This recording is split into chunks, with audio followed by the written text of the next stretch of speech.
Yo. Special Tuesday night. Every Tuesday night is a special Tuesday night Dynasty Daddy stream. But I am very excited for tonight's stream. Not just because we have a mock draft with landing spots. We were blessed with a 7-rounder mock.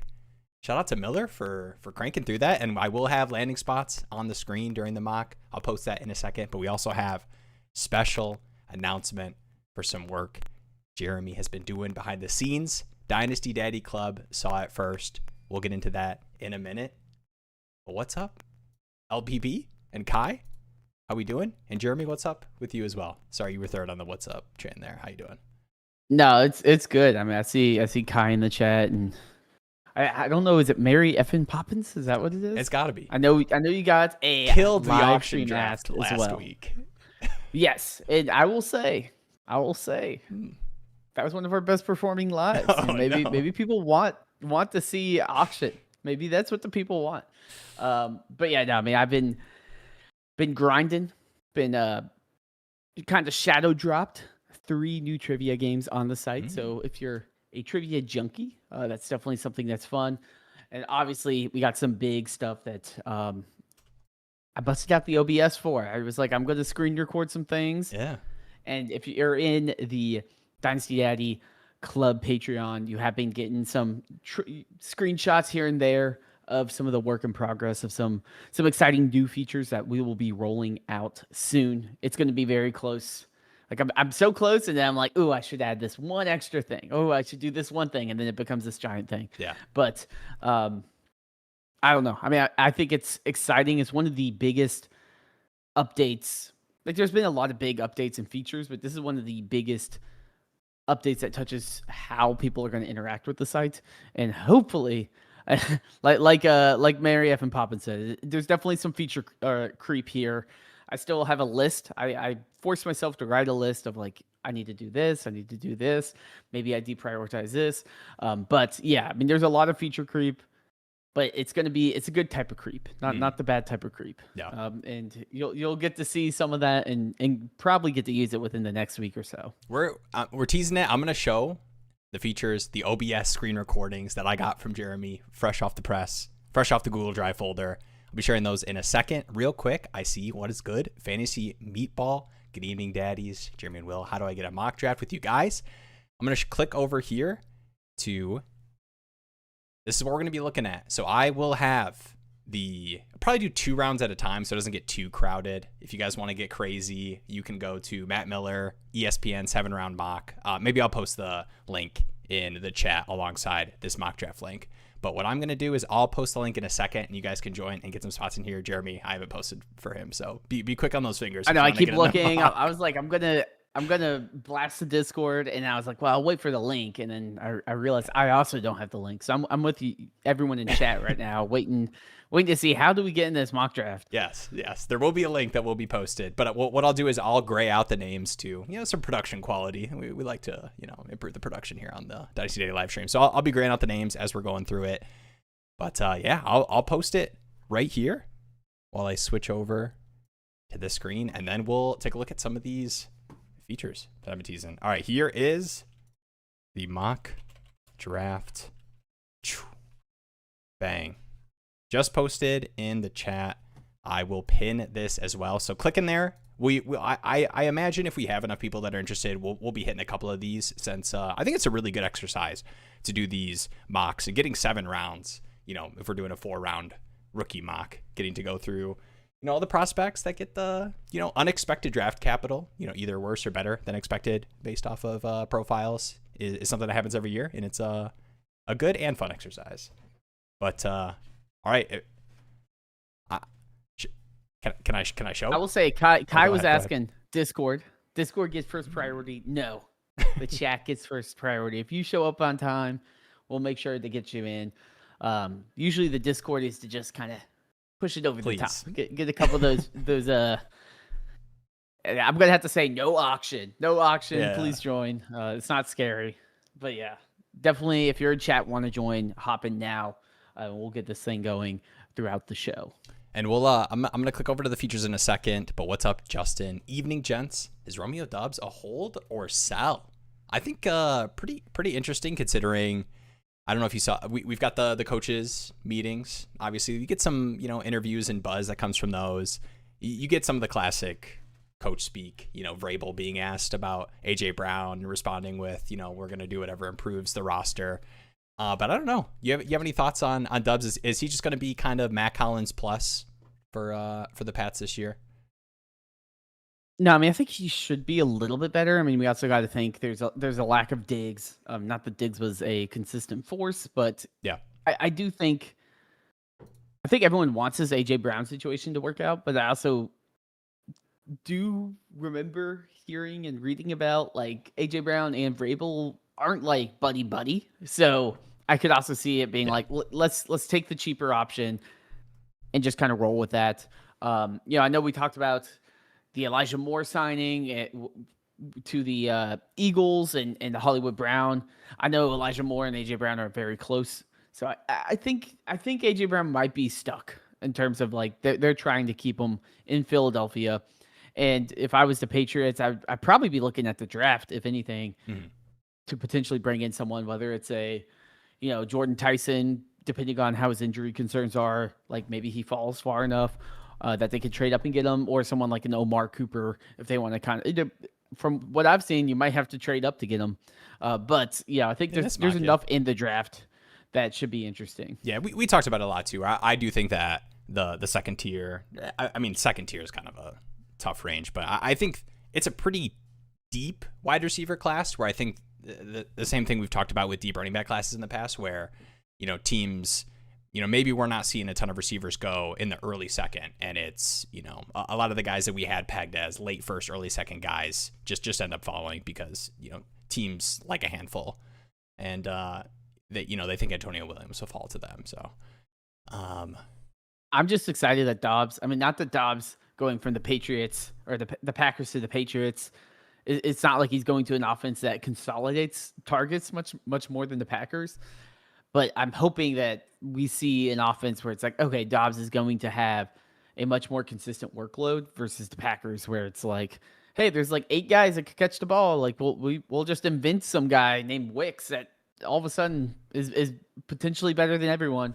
The fact that the Patriots, while they still were that way, like Diggs wasn't consistent. Some weeks it was Matt Collins going off or something weird.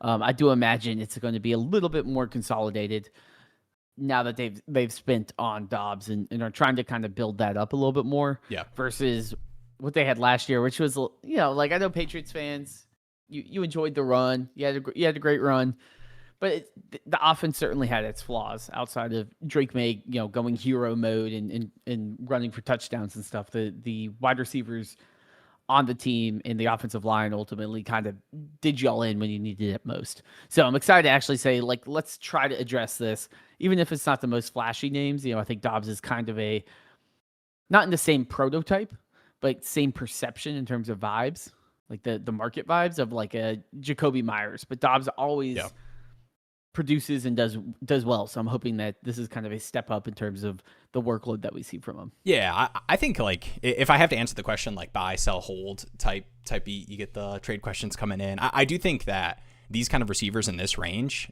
like I am totally fine. I think there's 2 things with Dobbs. One, I think I trust the quarterback in the offensive situation. And, we talked about Diggs a little bit. A lot of like the Diggs stuff was, I remember middle last year, I think we did a draft. You remember where you had picks and we had to buy contending pieces from the picks, and Diggs was one of those pieces that was like, man, like coming back from the injury, he's only playing like 67% snaps. Imagine that if they're still playing it a little bit, like the efficiency, I think that gets increased. So I do think that the money walking at that current wide receiver room, I do like Dobbs. And 2, like the new situation buff that receivers get, like when there's like uncertainty and it's like, wait a second, Dobbs comes out. I talk about this a lot where like Dobbs comes out and gives you, 6 for 70 and a touchdown week 1. Like, whoo, this is up in like, he's in the wide receiver 30 range. He's jumping, Wandale and Devontae Adams because of the age and Travis Hunter. So I think that's, all right. I'd love to talk about Romeo Doubs till the cows come home. Jeremy, do I have Dynasty Daddy approval to click over and show some of these new features before we get into the mock draft? Absolutely. You can go for it. Let's go. All right. Let me actually, I think I got it right here. All right. I've got 4 videos. I don't know which one I want to click first. All right, let's I think this is the coolest, all right? Because I think this will kind of be the cool announcement of what this actually is and how it's going to work. Jeremy, do you want to intro? I feel like intro what is happening before I click over to the video, because you deserve the right to make the actual announcement, even though I control the OBS clicking out to the media source. Yeah, I mean, you got the OBS, so I it's kind of a roulette of what video is being shown. I'm gonna essentially, I'm starting with the trade, the trade one.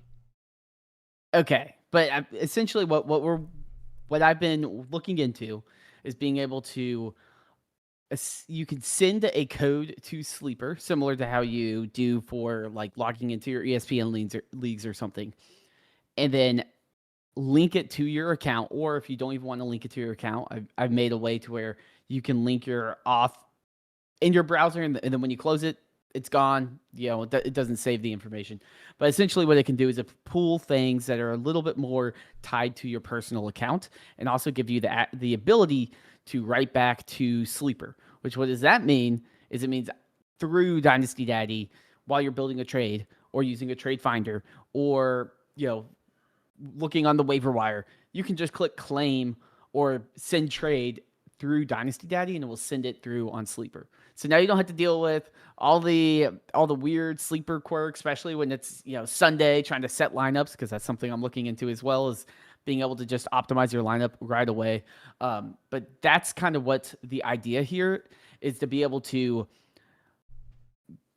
We already have all these cool tools, and you know, there's a lot of trade calculators and things out there. But the idea is, like, I want to be able to go through my leagues, easily generate a trade, and send it directly to the platform, and I don't have to worry about, like, this is cool. Now let me go over to this platform and send this trade, or set my starting lineup, or put in my waiver claims. I can just flip through all my leagues, figure out what's the best for me, and move forward from there. And there's obviously a ton of interesting ideas that can come from this. You know, like, it's like, like, do you want the ability to utilize the portfolio? And I know that one of the videos is me going through my portfolio and just dropping a DeMarcado. Sorry, shouts to Amari. But and I did get lost because I dropped him in the league, and I thought he was in a different league. So I was like, looking at AJ Barner, did not work, and then I went to a different one. But yeah, and then, like, this is like, my stream's like a couple seconds behind, so I don't know. But, you know, like, here's the example of, like, not only can you send a waiver, but you can see all your existing proposals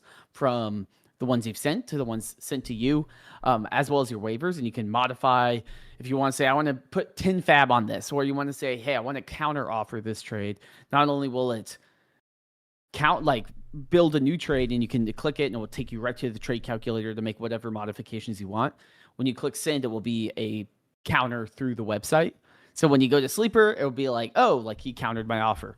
If you do the trade finder, and I don't have a video of that, but the trade finder as well is, like, you could just generate 20 trades and be like, okay, like, I like this one, I'll just send that one. I like this one, I'll just send that one. So it should help speed up the process of actually sending out those trades. And there's other ideas out there as well. You know, I've been on my to-do list. I think I haven't touched it yet, but Start Sit tool, one of the biggest pains, is cool. I have this awesome start sit lineup. Now I have to go to my platform and click through it all. So that is obviously a big one. Now, it's one that we don't really need till August, so I have some time to implement it. But that's something I want to be able to write back and update all your lineups. And then the other big one I have is the what's it called? Like a bulk trade generator or something, where it's like, hey, I have Jake Browning, he's starting, I'll just send him to every team for a third. Like, Charles Chill FFB tool. Yeah, let me just generate everything and send out all these basic trades, so then I don't have to deal with it. But yeah, I mean, it's been super motivating and exciting, and I'm kind of having to rewire a lot of things in the site and come up with the idea of, like, okay, like, not only do I read data, how do I write back? You know, it opens doors too for other platforms in the future, as well as, like, I know Yahoo and MFL especially, they do have some right back support, but I mean, sleeper is like 80 something percent of every league plugged into my site. So to me, I'm like, okay, if I can do it for sleeper, then I can kind of figure out the other 12, 15% for that.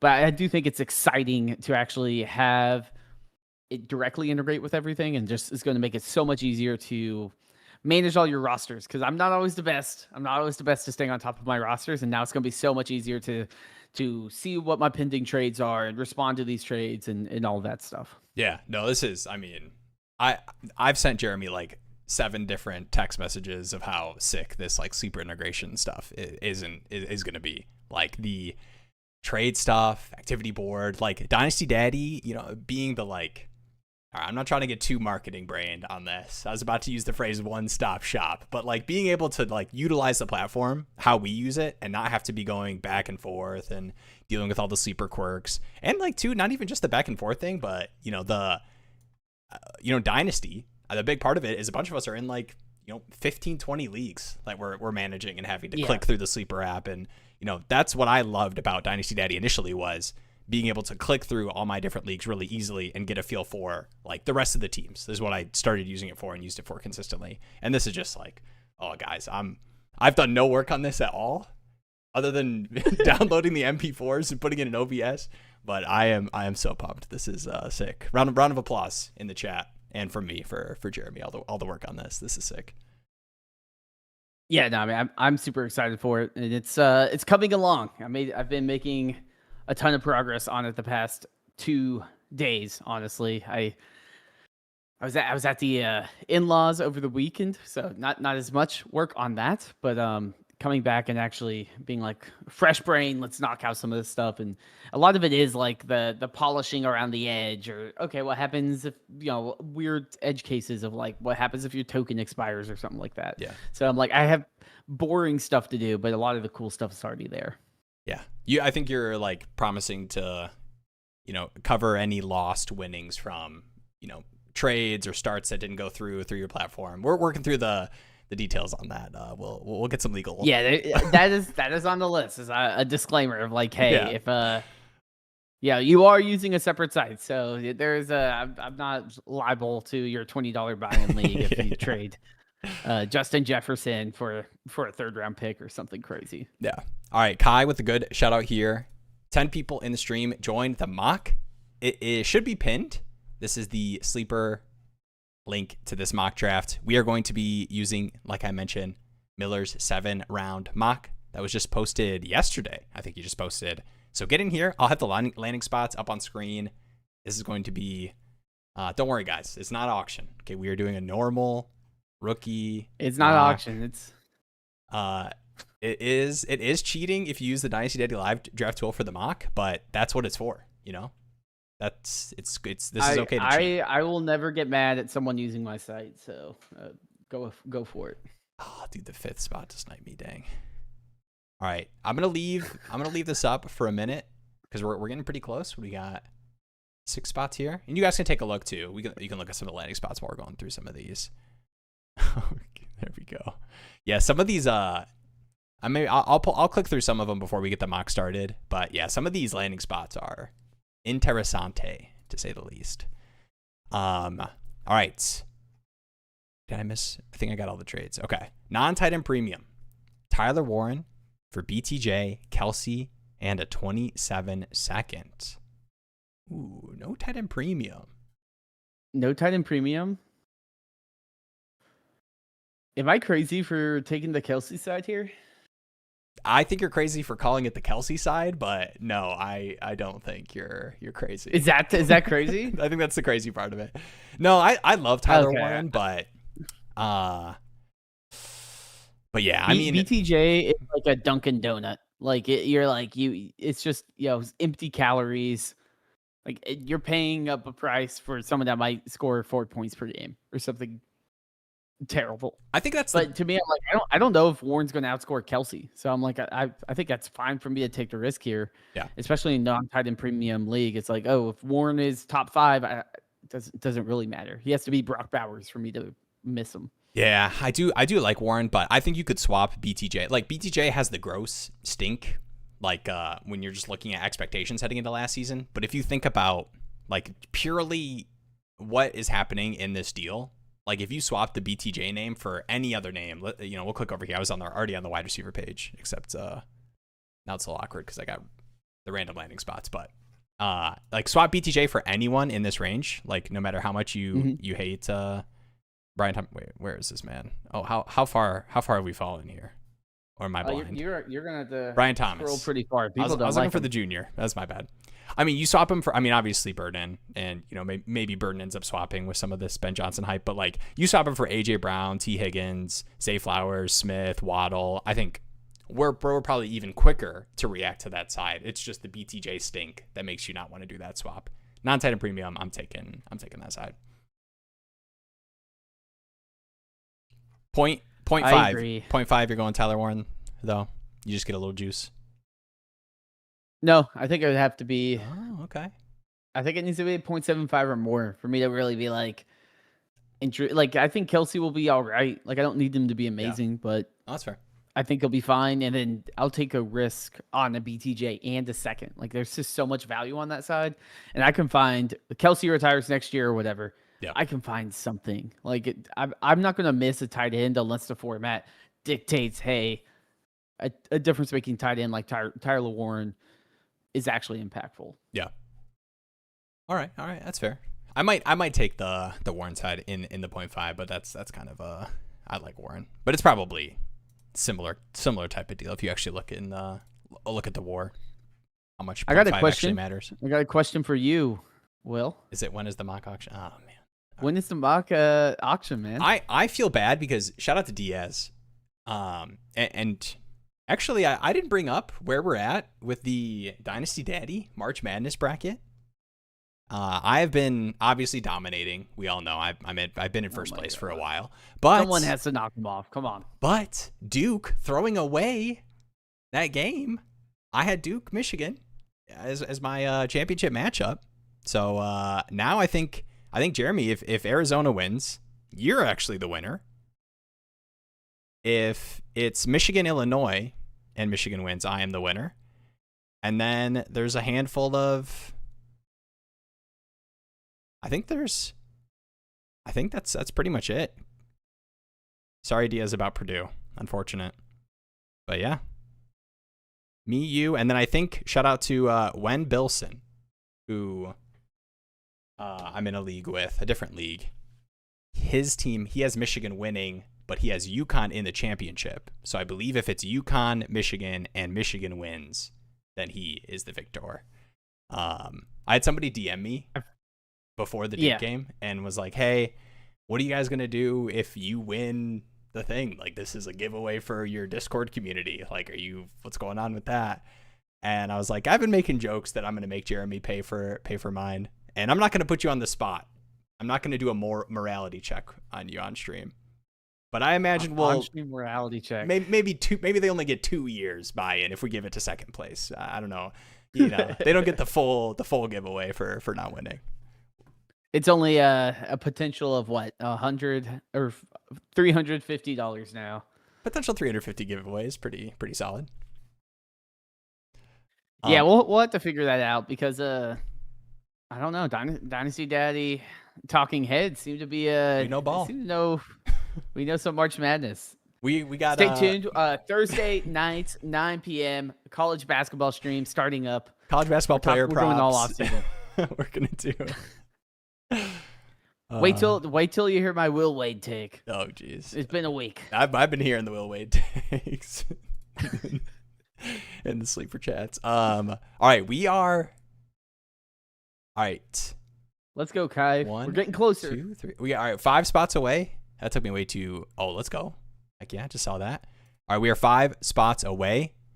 Wait, Kai, is one of the buddies was it Bing Ching the roster review? The live stream ask. We'll take a look at that. Oof, dang. All right, we got 5 spots. All right, in a non-tight end premium. Sorry, I got a little dizzy there. In a non-tight end premium PPR, Superflex, 10-team start 10 Dynasty has Stroud, Goff, JSN, London, Tet, Pitts, Chig.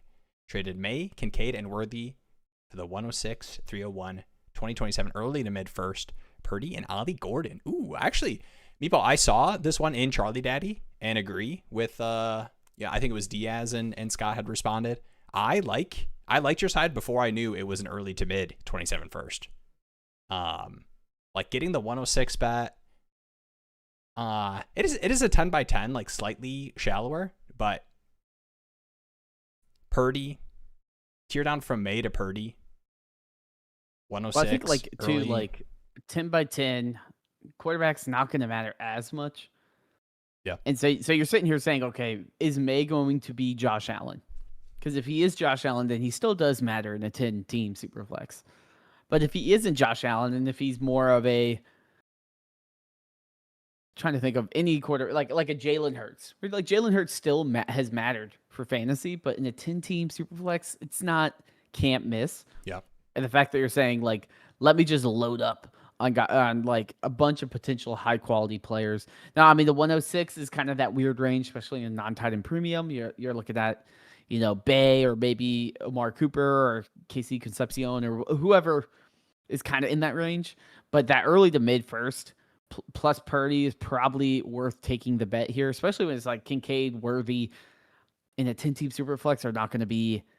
They're kind of like in that Brian Thomas Jr. tier of like, I don't really want them, but they're technically worth something. Like I can't just get rid of them. Man, what happens to Worthy? Low, but they're worth something. We've got to hear little peek ahead. I'll click over to it since we're two spots away, 2 people away.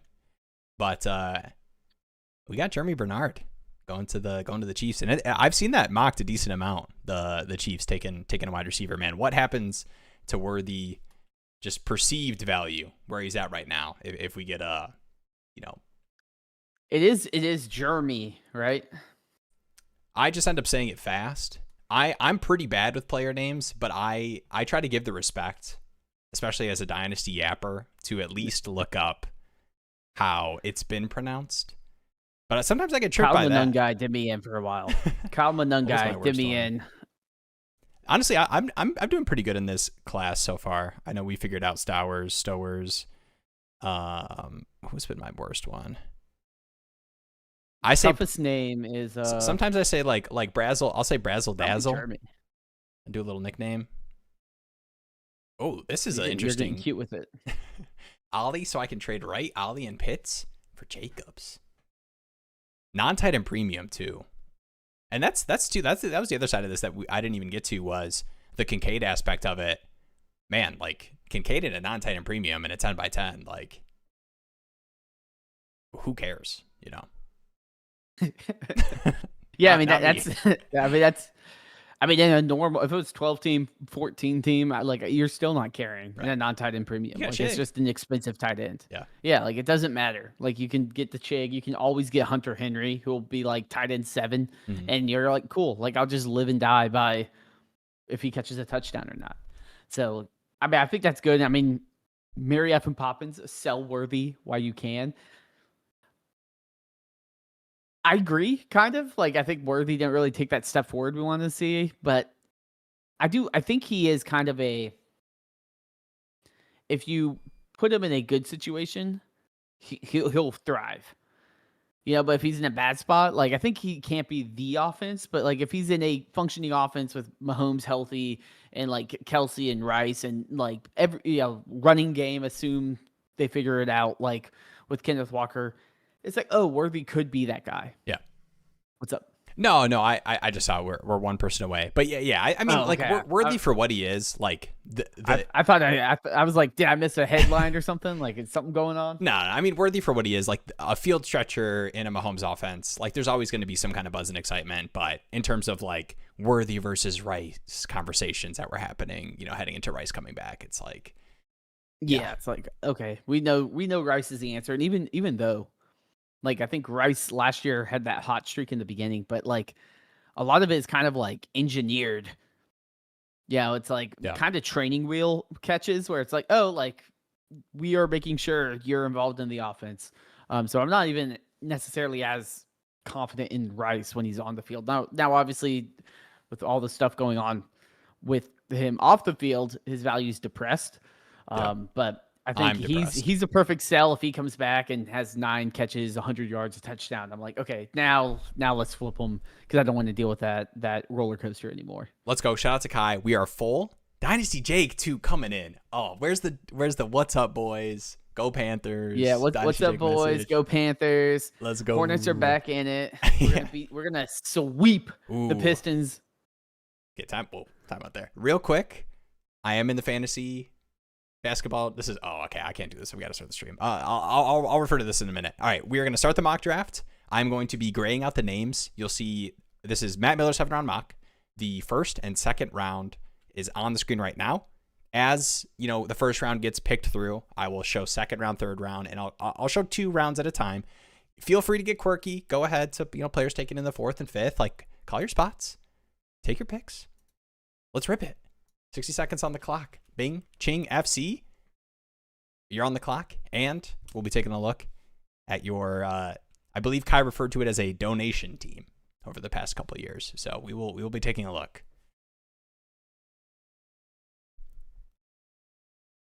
I got to look at this mock. I have not, as the as a good participant in the live stream. Yeah.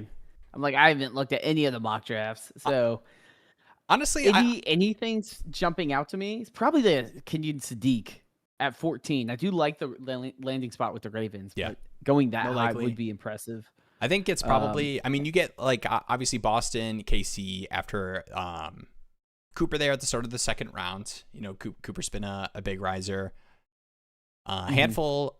You get Garrett Nussmeier, the Steelers landing spot. There's a couple of interesting QB landing spots. Just honestly, all the mock drafts have the juicy QB landing spots where it's just like, all right, we got Jeremiah Love.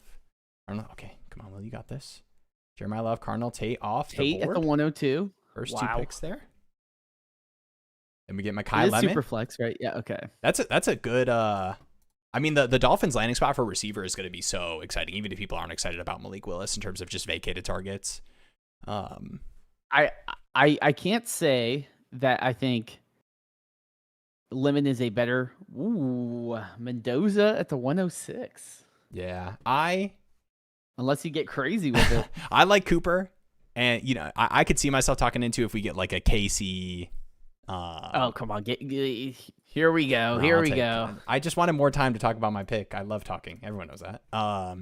The Will draft strategy is always just hammer tight end.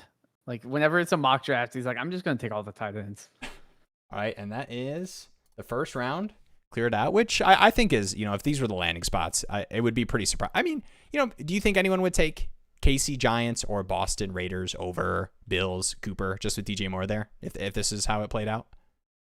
I don't think so. I think the Bills is just such a high upside spot of like everyone is looking for that next Diggs, and I don't think there's a better spot in terms of hype than like first round wide receiver for the Bills. It isn't Keon Coleman, like someone that is more of a separator in something like that. I do. It hurts my heart. I could see it happening. Ty Simpson falling to the second round just for draft junkies. I'm like, I want him to be higher up. Man, so at the 110, what am I looking at here?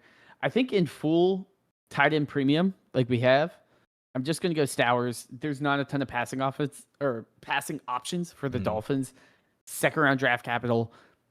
I think that's an amazing situation. I mean, Stowers basically walks in and is the number 3 on the depth chart for targets behind A-Chain and Lemon. So I think that's an amazing spot for him. But it's between him or Simpson because you just got to say, hey, man, like quarterback, sure, it's pick 33, but a quarterback, you just got to take that bet. And then a high value receiving tight end prototype in an offense with no options is just ideal. Yeah, like the KC pick there. I think KC to me would enter the conversation. I mean, the Jadarian Price Vikings landing spot's pretty exciting. Obviously Aaron Jones returning for another year, but I think there were opportunities for that backfield to be taken away from him last year. So if we're getting a mid-second round running back heading there with the Kyler Murray and improved quarterback room, I get it. I think KC, I don't want to see. You called him a juiced Wandale at some point. And he's he's getting that juiced Wandale. Like, he is kind of Wandale. I mean, like, would it be bad for him to have 1,000 yards and get a $70 million contract? No, I'm saying this is a plus. Ooh, Mike. Oh, okay. Washington. Okay, Jr. I thought it was still derogatory. No. Yeah, I love Wandale. Mike Washington. I'm a pro Wandale guy. This is a pro Wandale stream, at least half of it. He wins me over. Like, some of his earlier seasons were very like empty calorie targets. Oh, but dude, I think the past 2 years, he's been very, very consistently underrated. Jeremy, more than I love Jacoby Myers. More than I love a prototypical X wide receivers. As a Lions fan, watching Calvin Johnson dominate. I love PPR scam receivers. Just getting me fantasy points out of the depths of wide receiver 50 range. Ooh, he is he has surpassed the PPR scam. Actually, honestly, Wandale did a little bit last year too. All right, what do you think about Mike Washington? The last year and a half. That's the juicy running back landing spot if we're going to be serious about it. Emmanuel Wilson is the, I think, lead for projected backfield. But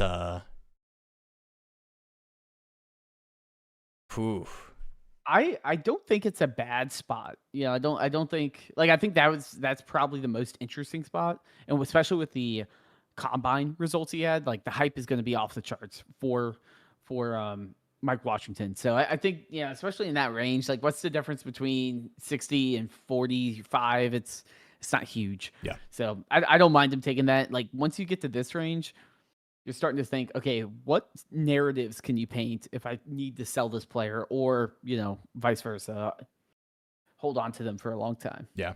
All right. We get Elijah Surratt, third round receiver. All right. I am still in the second round here. My boy is still there.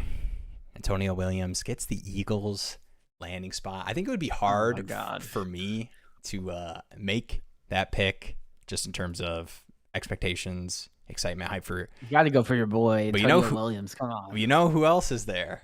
My other boy is there too. Gets the Steelers, the Nuss Bus. I think I'm going to do it. I think I'm taking the Steelers mid-second round quarterback. He's got some ties there too. I forget what the exact position is, but I think I was between Zachariah Branch, Jeremy Bernard, and Antonio Williams. So honestly, the rest of the second round that was still there. All right, what do you think? Al pick taking a mid-second round quarterback in the mid-second round? I mean, I think that's good. I mean, if we're looking at the landing spots here, I mean, Alar, I get the Alar hype. I mean, you looked at early 3 years out, 2026 mock drafts, he was the number 1 overall pick just because the build, and everyone's like, he looks like Josh Allen. But I do think the Nussmeier stories, like, you're going to have your answer quicker than Alar. Alar's going to be, I sit behind, Stafford for a long time. Nussmeier's like, if I can have him, he'll probably get some work. Especially it's like week 8, Steelers stink, and they're like, okay, do I roll out Rodgers again, or try to see if I have anything in these rookies before? So I could see that working. And we didn't mention it. And I don't even know if you had mentioned it. I mean, you were probably thinking when you made the pick, but I had this as a full point tight end premium as we see Max Clare go off the board there. Yes. The Eagles landing spot. Goddard back, but potentially just for another season. And I think Clare, we talked about in our last rookie draft that we did, just definitely kind of falls in that range of, the Mason Taylor type receivers that, will probably go in this range. I'll let you talk about your Emmett Johnson there. Yeah, I mean, I think, to me, I'm not the biggest fan of the landing spot. Now, we do know Etienne's gone, but I do think Emmett Johnson's I don't think he's a 3-down back, but I think he has the upside of a receiving back that can fit in a high-powered offense, and something where you have this Tootin, C-Rod, whatever's going to happen there. Taking the Emmett Johnson, I think, is someone that will fit into that offense in a meaningful way. I like him kind of in the same range with the Washington, Coleman, Singleton. So I'm looking like, oh, wait, this is the one that fell an extra 8 picks. I might as well take him because Emmett Johnson did some impressive things at Nebraska. All right, and I am ringing up Joseph TJ right now to see if I can trade up to take Antonio Williams. Come on, man. It's the Eagles. You want to take an Eagles receiver? Look at everybody Yeah, passing on this wide guy. receiver 6 on the Eagles And then, for all 13 passes. do you think Sadiq is worth the 105 full point 10 and premium if the draft went the way that it went? Fantasy Ball took Sadiq there right before Mendoza. We talked about the quarterback position. I think definitely we're going to see some depressed QB values in startups this offseason with, I think, the way people are going to treat the position, where people want to get their difference making running back and wide receivers. But do you think it'll bleed into rookie drafts too? I think we already see a lot of the receivers going ahead of Mendoza. Do you think we'll see some Mendoza 106s? Yeah, I mean, I think certainly, especially in a format like this. I think this is the format where you do take the risk of Kenyon Sadiq maybe is the next AJ Howard or the most athletic tight end we've ever seen. So for me, like, I would do it in this format. If the format is different, right? It's like half point tight end premium or less or so.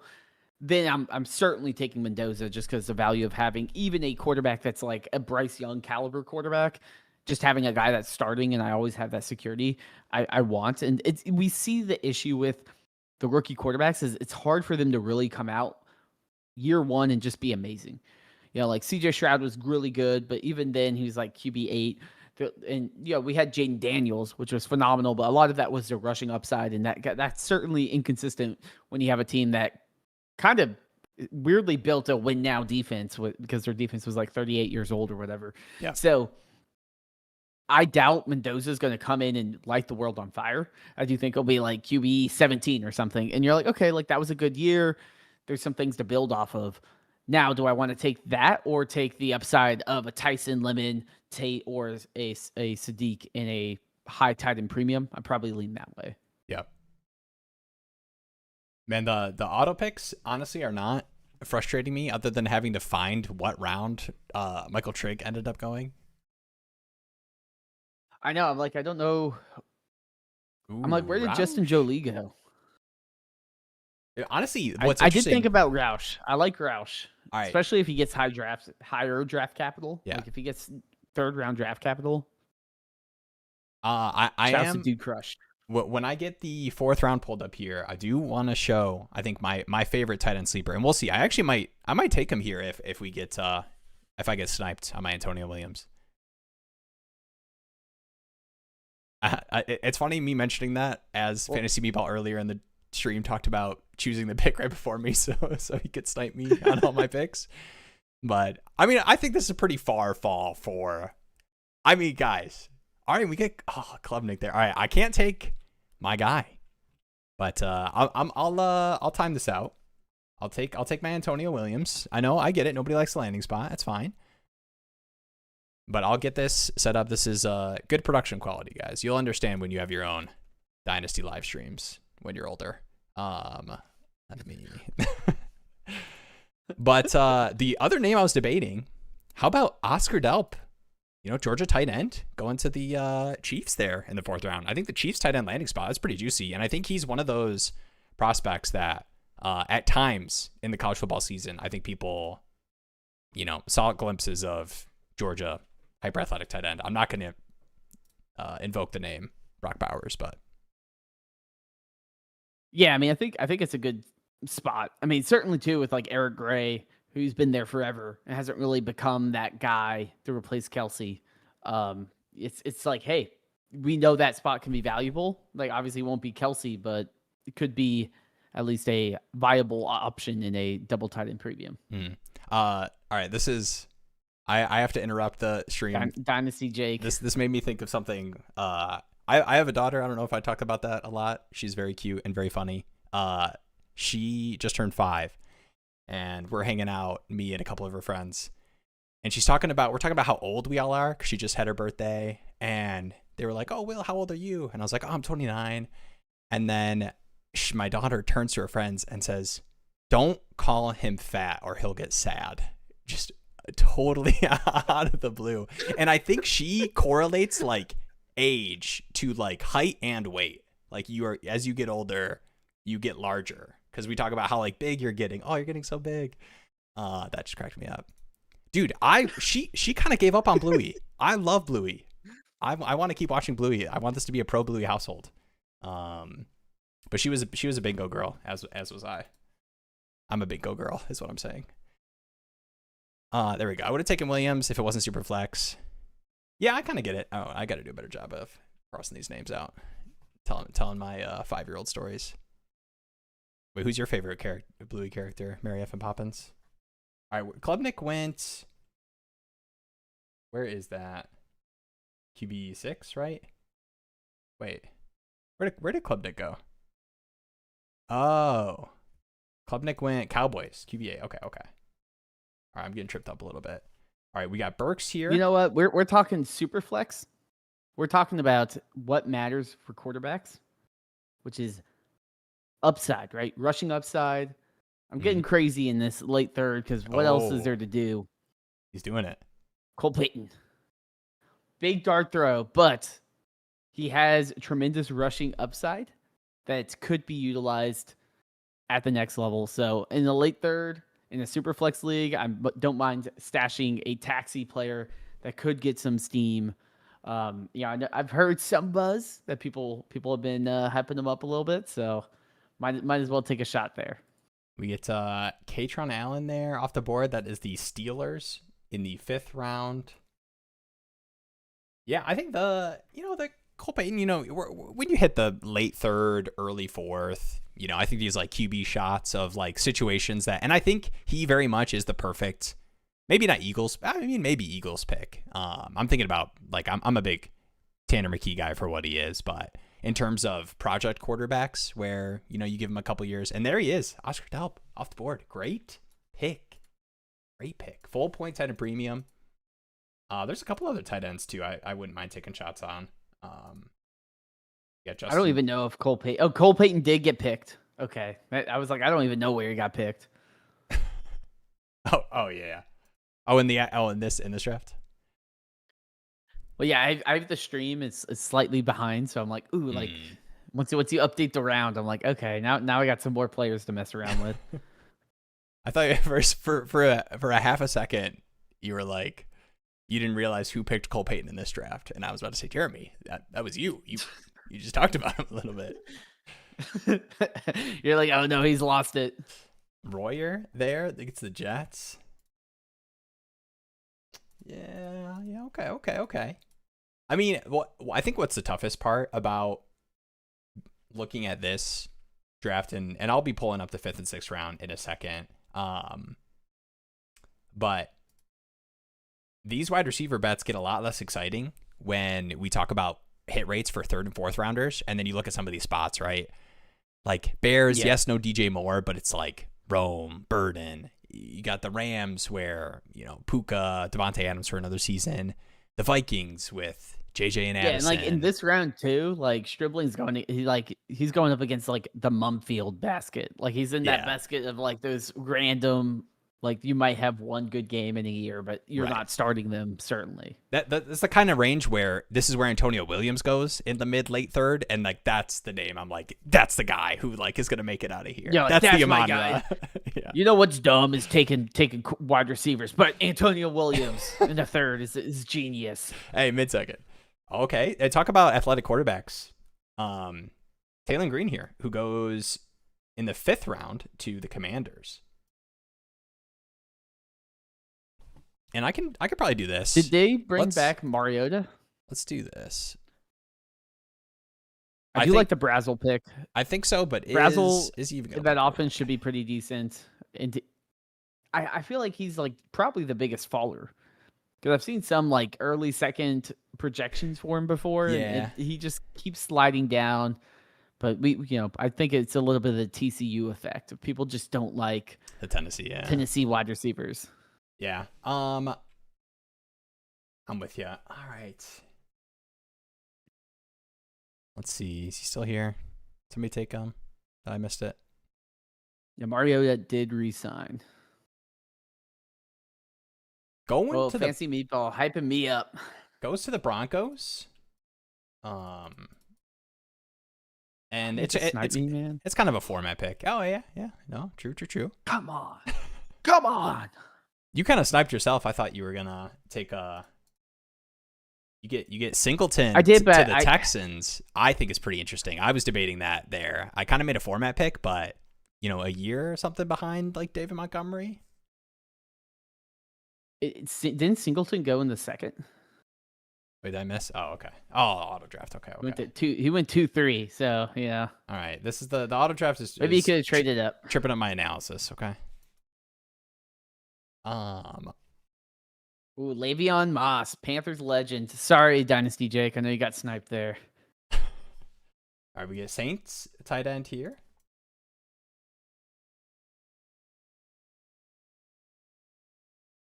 Okay, where did Eli go? RB14. Oh, who do I take Rams here? In the 6th round. I do not know any of these tight end names. Yeah, there's a couple of these guys that I think are very much more blockers too. Where like if I'm gonna take a bet, it's gonna be, like the Delp or JJ. I love calling players that don't deserve nicknames. All right, go ahead. How do I get rid of this? Oh, I'm just scrolling right now. I'm trying to see what in the world is out there. What is out there? Yeah, you get some. So you still have Ted Hurst, right? We talked about those receivers, in the 3rd. I think I'll probably just smash the quarterback spot. Okay. I know some people like Aguilar, but Yeah, we're looking late 4th. I mean, this is just like the position bet of like what we'll probably get on the field. And in this range, it's going to be a tight end. I do not know these tight ends in this range. yeah. And I to me, I would have to kind of be like, okay, landing spot, receiving profile. Does that line up with something I want? Or quarterbacks that have some sort of path of finding a decent role. I mean, Quinn Ewers started. Anything's possible. Yeah. I'm going to highlight a couple names, and maybe I'll pull up. I don't know if I'll pull up the 6th and 7th round. I don't know if there's any names there that kind of jump out to me there's some names that I know are like smaller school guys that people get excited about, like in like the 6th and 7th that people might take shots on. You got like Eric McAllister and who took RJ Maryland is interesting, but that's a 7th round tight end. I need to see. See, okay, Meatball. I thought about clarifying this. Why did you think this? Because when I set up the mock, like I can't, if you give full positions, like if I give a full like roster and bench spots, you get you end up having to do that many rounds. That's the Dynasty Jake. Okay. Jalen Coker of the draft. I am surprised, and let me know. I'm surprised. I mean, it's a 5th round running back, but Jamari Taylor going to the Lions, and honestly, kind of interesting because he's not really like a bruiser. I think people would think you would like pair Gibbs. Like he kind of feels like a Gibbs insurance running back. I think he probably should have been, some of these like 4th round picks. That's probably a name. I wouldn't be surprised. I was surprised it didn't go. Any other names jumping out to you?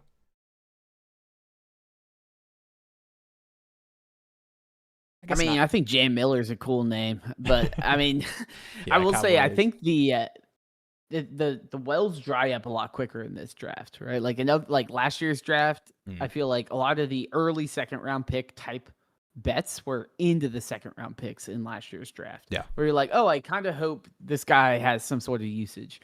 And I think once you get to this range, this is when you hit the 4th, it needs to just be format related.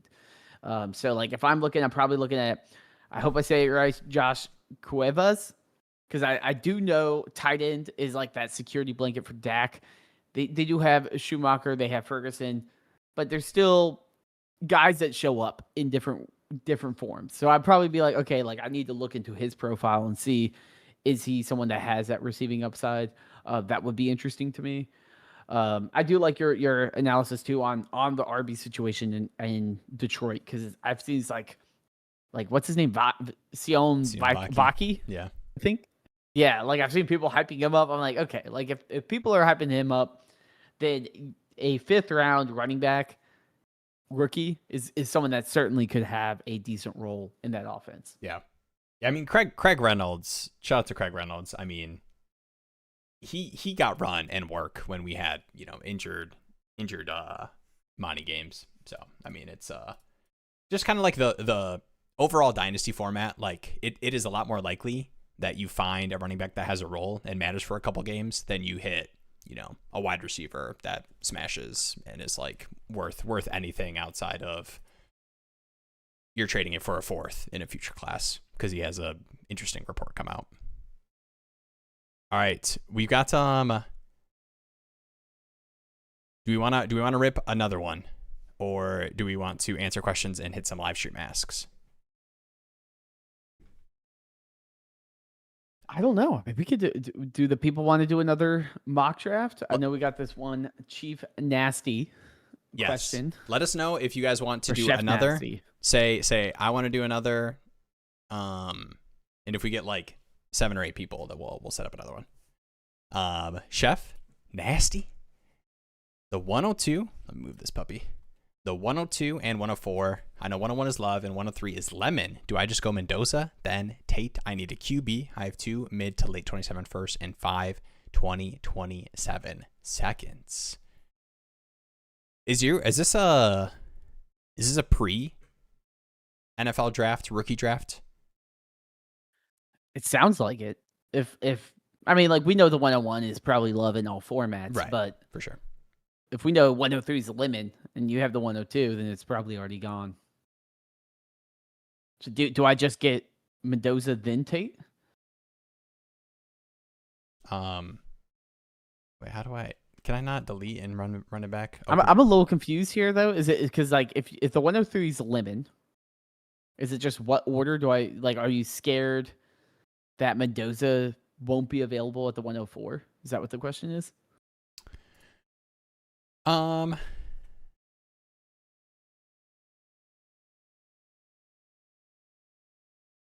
Potentially. Wait, let me post. All right, I just posted. Will's in the zone. How I'm reading this is, I think the 103 is Lemon, and it's like, I just got Mendoza and then Tate. Okay, I need a QB. Okay, I read it differently. Okay, now I understand it. Okay, we're back. I was in the zone. I need a QB. I have 2 bids to late 27s and 5 seconds. I think in this situation, you just kind of say, cool, I have Mendoza. I'll roll with that. I have Tate. Enjoy that. If I need a quarterback, I can use one of those 27 seconds and buy it, when I need it. That's certainly enough flexibility during the season to buy. I mean, I wouldn't say Geno Smith, but like buy a Bryce Young or someone 2 seconds for Jared Goff or something. There's deals out there, and there's probably a team that has like 4 starting quarterbacks that aren't all flashy names. So I probably just say, cool, like, I got my guys, and then I'll go into the offseason. I have the flexibility to make the moves when I need to. You don't really need to make it now. Yeah. That's a will, yeah. What was my flag plant? Kyle was out here. I don't blame you. Jeremy was halfway there. Flag plant? Question mark. Well, I did see who's y'all's, or is that the Antonio Williams flag plant? Okay, guys, I'm gonna be real. He's just elite. Me and D Hop no ball. D Hop said Antonio Williams one of his favorite receivers in the class. We all know former NFL receivers know the receiver position. We've never had any experience with a receiver having bad receiver takes as prospects. Jonathan Mingo. Steve Smith approved. Yeah, that might have been the Panthers bias. Maybe. Hey, got us a 4th round pick. Yeah, there you go. That's a 4th round pick. Yeah, I mean, if I go like flag plant round wise, like if I have to pick players who I think will be available in certain rounds, that's kind of an interesting. That's kind of hard in the first round though, because I feel like we kind of have a good feel for how that'll shake out. Second round, I'll say Antonio Williams or one of the quarterbacks. I know I took Nussmeier in, honestly, W pick. I almost took Antonio Williams at the 2-7, and he came back to me at the 307. Great pick. Oh wait, I gotta make this linear. Will's algorithm is just feeding him Antonio Williams highlights, and then when he does a draft with other people, it's like, wait a minute, not everyone else is not as high on Antonio Williams. All right, that was kind of funky. A second round receiver going to the mid third, but no. Do you have you got a second round range player prospect that you think, just based off of like how much you like them as a prospect, and you imagine they'll be available in the second round. I mean, and then we'll go through. It used to be Stowers, but then Stowers got hyped up like crazy. So now I'm like, crap. Trying to think what guys are in that range. I mean, I think some flag plans like I think Justin Jolie is an amazing late round tight end in a format that another great will tight pick. Ends. Another great will pick. I mean, I'm just here to glaze you. That's why we do the shows. Yeah. But I think he's, as someone that watched way too much NC State football, he's just that security blanket tight end that's not involved as much in he's not just like a pure blocker. He's a pass catching threat. He was like the biggest pass catching threat NC State had. So I'm a huge fan of him. I think in the second round, I don't know. I mean, it's hard to say. Because I'm like, oh well, like I'll say Ty Simpson, but Ty Simpson's probably late first. If I had to pick, I think Mike Washington is someone that I think the hype is always going to be there. Yeah. Right? It's kind of like a Bashal Tootin, where Tootin just crushed the combine. There's going to be people that still believe in him, even if he doesn't get the workload right out of the gate. So I think that's a player to me where I'm like, I feel like I can pick him, and I have a ton of off ramps for him versus like if I'm ending up with a Zachariah Branch or Jeremy Bernard or Jacoby Lane or someone like that. It's harder for me to say, oh, this might just be the next Jalen Polk and not something that I can use as a throw in a trade or something meaningful. So I would probably say that. All right, peel behind the curtain. I need to at the YouTube analytics. I need to so I can pull this up to watch some Jonah Coleman,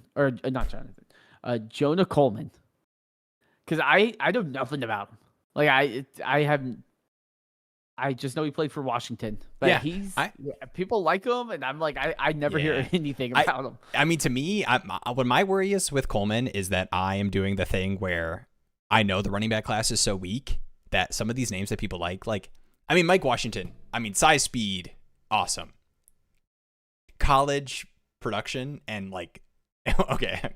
This is the Fight Club format. Shout out to Diaz. I updated. This is going to be a 12 by 13. 2 QB, 3 running back, 3 wide receiver, 2 tight ends, 3 flex, 0.25 rushing first down, 0.15 point per carry in PPR, 0.33 receiving first down, 0.75 tight end premium, 0.05 special team yards. So we can get all the special team takes. I'm not in any return yard leagues, actually, mainly because all my leagues that want to do return yards want to integrate them after we did the startup draft, and to me, I'm like, no, I am not. Oh, we know Will hates a rule change. Never. That's a strongly worded email to the commissioner. Yes, everyone, do not let this happen. This is an abomination. No, the Jonah Coleman thing to me is like, I'm worried that me liking Jonah Coleman, and if I were to publish the Wills rankings and we did the rookie draft, without any landing spots, just based off of prospects, and I think I took him in at the 203 or 204, and to me, I'm worried that it's I'm just looking at all these running back prospects, and I just know it's such a weak class that I'm trying to push up the backs that I could see carving out a role, and I think Coleman kind of feels like that. Yeah, you're like, oh, I can squint, and it's like late Price, second, where you're like, oh, maybe because Love was there, we didn't see him as as a fully fledged focal point of the offense. But yeah, no, I get you. Oh yeah, Kamir DK, that would have been a W pick. Shaheed, obviously, big return yard games with the Seahawks. Yeah, this might be, we'll see. Diaz was talking about in the March Madness chat that, one of the daddy leagues, that's a good one, the chanting spells. Kyle, that got me. But I know Diaz was talking about MFL having the best auction format style versus what we tried to do with the sleeper. And I think too, the quick auction 6-teamer. No, all right. I think, not to have a whole retro, a retro about the auction draft, best performing live stream on the Dynasty Daddy channel. I think it's the second best. Okay. It's okay. The post-draft Sunday special. I think that one did pretty good. And we'll be doing that again this year. Mark your calendars. Wait, are we doing that again this year? I think so. All right, I'm down. I don't know where I'll be, but I'm down. I'm down. I got a family calendar. I'll throw it in there. If it's in the family calendar, I get wife approval. So I'm good. It's official. 10-team 5 rounds. 5 rounds. Here's the thing. Kyle, you don't understand. While I'm supposed to be working, I'm making the overlays look pretty with 4 rounds, okay? So let's just quiet it down over there. All right, wait. Jake had a question. 3/3. What kind of format are you doing this in? I think it still has to be pretty deep for me. And 12 by 9s, 12 by 10s, like thirds just, I don't know, man. What are you getting out of the third other than like a preference in a range or something? Yeah, I mean, looking at the 205, you're still looking at like Surratt, Mike Washington, like Chris Bell, yeah, Singleton, Emmett Johnson. Like there's someone where it's like, okay, this is second round, third round draft capital, probably in a decent spot, probably going to get some workload. If you're going to third round, you're looking at guys like Deion Burks, Le'Veon Moss, Antonio Williams, like absolute like fodder. Yeah, I mean, now that I put Antonio Williams to the pick, Will's like, yes, Antonio Williams in a plus. Ah, man, 3/3. I mean, it's kind of a cop out to talk about with the league market. It's getting close. I will say it is getting close. Like you have to think about that. 3/3 is. I would trade like, if you have bigger benches. Like I could just fill up my whole taxi squad. And I mean, then yeah, I mean taking the shots, right? If the shot's going to feel similar, I think to me the 205, I still feel like there's a chance that I can like take, especially if we get drafts like this, right? Like Nussmeier to the Steelers, you get Ty Simpson quarterback, and even the other quarterbacks like Drew Allar going to the Rams. Like that's a potential mid-second. Wouldn't surprise me at all if even if we don't get the receivers that we're getting here, or we don't get any running backs for a while. Like I still think the 205 is Antonio Williams, Eagles. Come on. True. Antonio and the best wide receiver for in the league. I'll click it for a second. How about Carson Beck? Carson Beck to the Cardinals, start of the third. I mean, like I'm not saying that this is how things are going to work out, but I still think the 205 is you're giving yourself a chance to take a meaningful enough shot. I think it would probably have to be like once you start getting to the late second, then I'm like, oh yeah, I'll ship in these. Thank you, Kyle. Maybe I'm just the bad QB whisperer. I don't love Beck though. I definitely like Nuss and Drew over Carson Beck. Beck to me is like it's like just like eating plain white bread. Dang. Yeah, like it's not bad, but it's like he's just average on everything. And he's like old. So it's like, okay, he last year would be the year where it's like, okay, he did take that step forward at Georgia. Like that would have been the year where he steps up and gets that high draft capital and has that long-term career. I think Beck at best is kind of a traveling backup journeyman. Like his ceiling is probably like a Gardner Minshew type quarterback. T-Bro can't stand.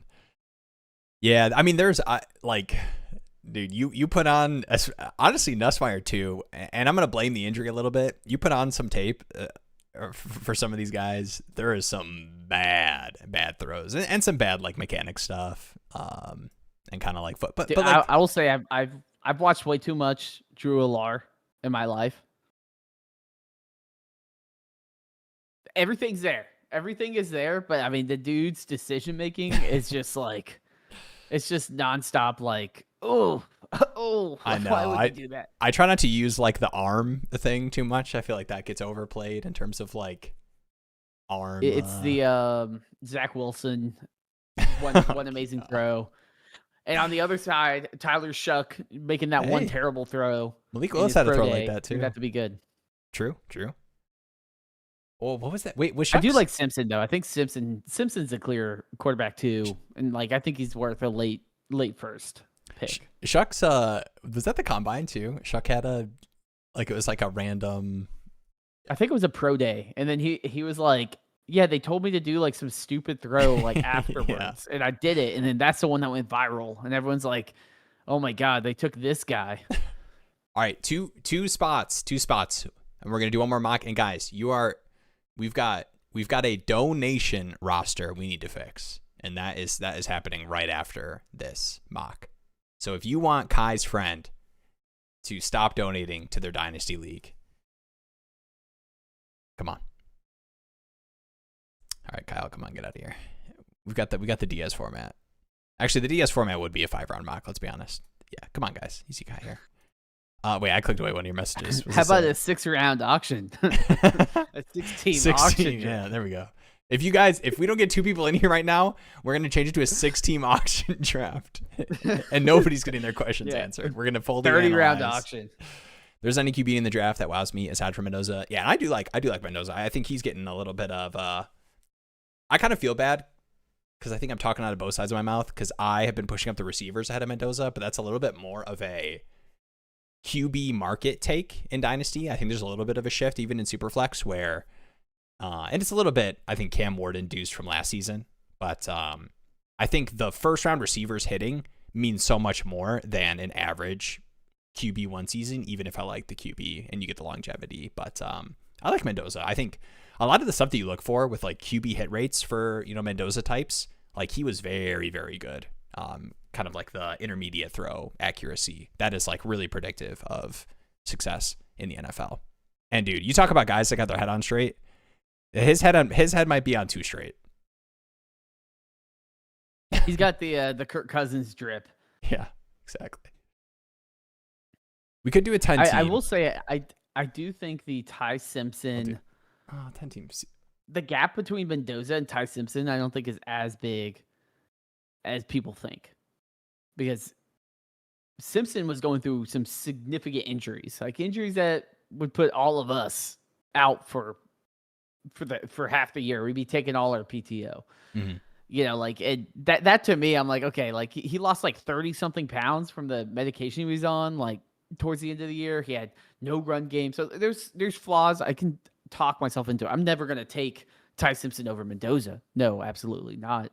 But I do think Ty Simpson is someone where we could look at the end of the draft or next year and be like, wow, like he had kind of a Tyler Shuck year or Jackson Dart year. And we're looking at it a little bit more optimistically. I think the biggest concern with him is just he hasn't started a ton.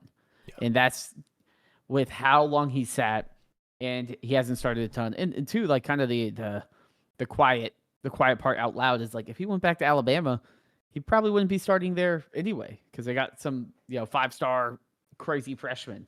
So he kind of was like, I have to do this or transfer. And I think he'll be a decent bet, but I don't think the gap is huge. I think after Ty Simpson, then it's like you're looking at the Nussmeyers and I hope they get any starts.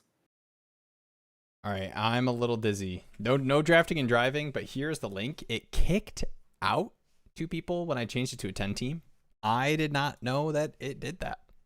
Well, we can fix it. Let's just go to 8 teams. Yeah. Dude, Crush, get over to that team 8 before we lose you. Don't do a 10. Oh dang, Diaz. All right, Diaz is okay. Diaz, I get stressed, man. I get stressed. I think it's the auction. It was definitely the auction. If the auction happened, if that was Will's idea, got us flustered. If that was the second stream that I ever did on the Dynasty Daddy, I might have just texted Jeremy and been like, "Hey man, I'm so sorry. I know you're about to text me that this isn't going to work out. Let me just do it for you. Wish you all the best." Let's get a post in the Discord, please. Sorry, that was a little too forward. My bad. Good call. All right, two spots. Kyle still wants the 5 rounds. No, we'll rip the 4. We'll rip the 4 round here, and then we'll hit the live stream asks, and we'll all right. We got the Gladly 3/3. Maybe I'm underestimating what 3/3 moves like. I definitely play in more 12 by 10s than like 12 by 11s or 12 by 12s or 13s. Like if we're talking, 12 by 11 plus where, getting those shots matters so much more, I'm down. Yeah, I mean, I think like best ball, absolutely. Like something like that, I'm certainly doing. But I don't know. Like part of me would be like, maybe like, why do I want all those shots? Now, if it's like a team that has, it's like the Will Smith gif of him walking into the room and no one's there. It's like, I just need 80 talent on this roster. Mm-hmm. Sure. Like do that. But I don't want to take guys that already have an uphill battle, guys that people passed over 2-3 times already. Yeah. All right. And we are off to the races. Jeremiah Love off the board first. Cardinal Tate. If this is how the draft played out, I don't know if we asked you last time. Are you taking Tate still over Lemon? The Dolphins landing spot versus the Browns? I think I would take Lemon. Yeah. I think it would get tossed up. Play style, and obviously the landing spot here are Dolphins, but his play style too is that massive target share, PPR, scam plus type player, whereas Tate has never had a 20% target share on his offense. Now you can make the argument, well, there's Jeremiah Smith and JSN and the best wide receivers in the league. Yeah, we're all on that team, and sure. But still, it's like I want like the PPR scammer as the floor, and then have the ceiling of like, oh, he might just be Amon-Ra. Wow, Tyson over Tate with the Jets landing spot is a little crazy to me. I think, but I'm not as big on Tyson as a lot of people. I think Tyson, if healthy, I would have him wide receiver 1 pretty clearly, in my opinion. We see different, but I do love and respect your opinion.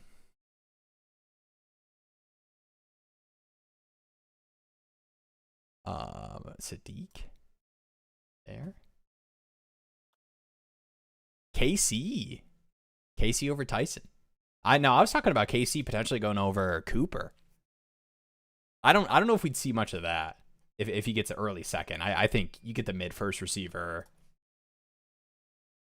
As much as I like KC over Tyson is kind of crazy. Yeah. I do know people like KC.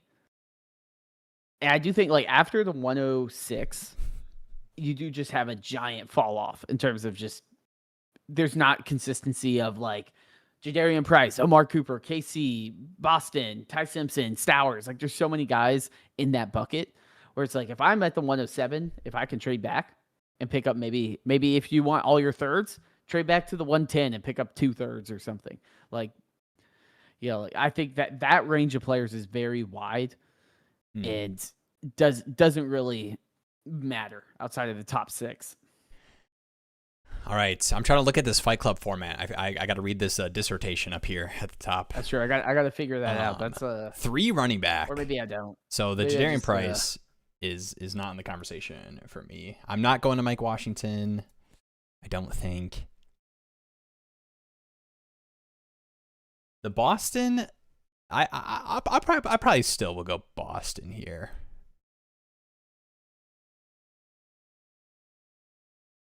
Jalen Naylor. All right, let's get getting some poops. Let's get the poop. Someone's pooping on you, man. You get the Jalen Naylor big contract. Brock Bowers, early second receiver. Mendoza. I'm a Kubiak guy, I believe.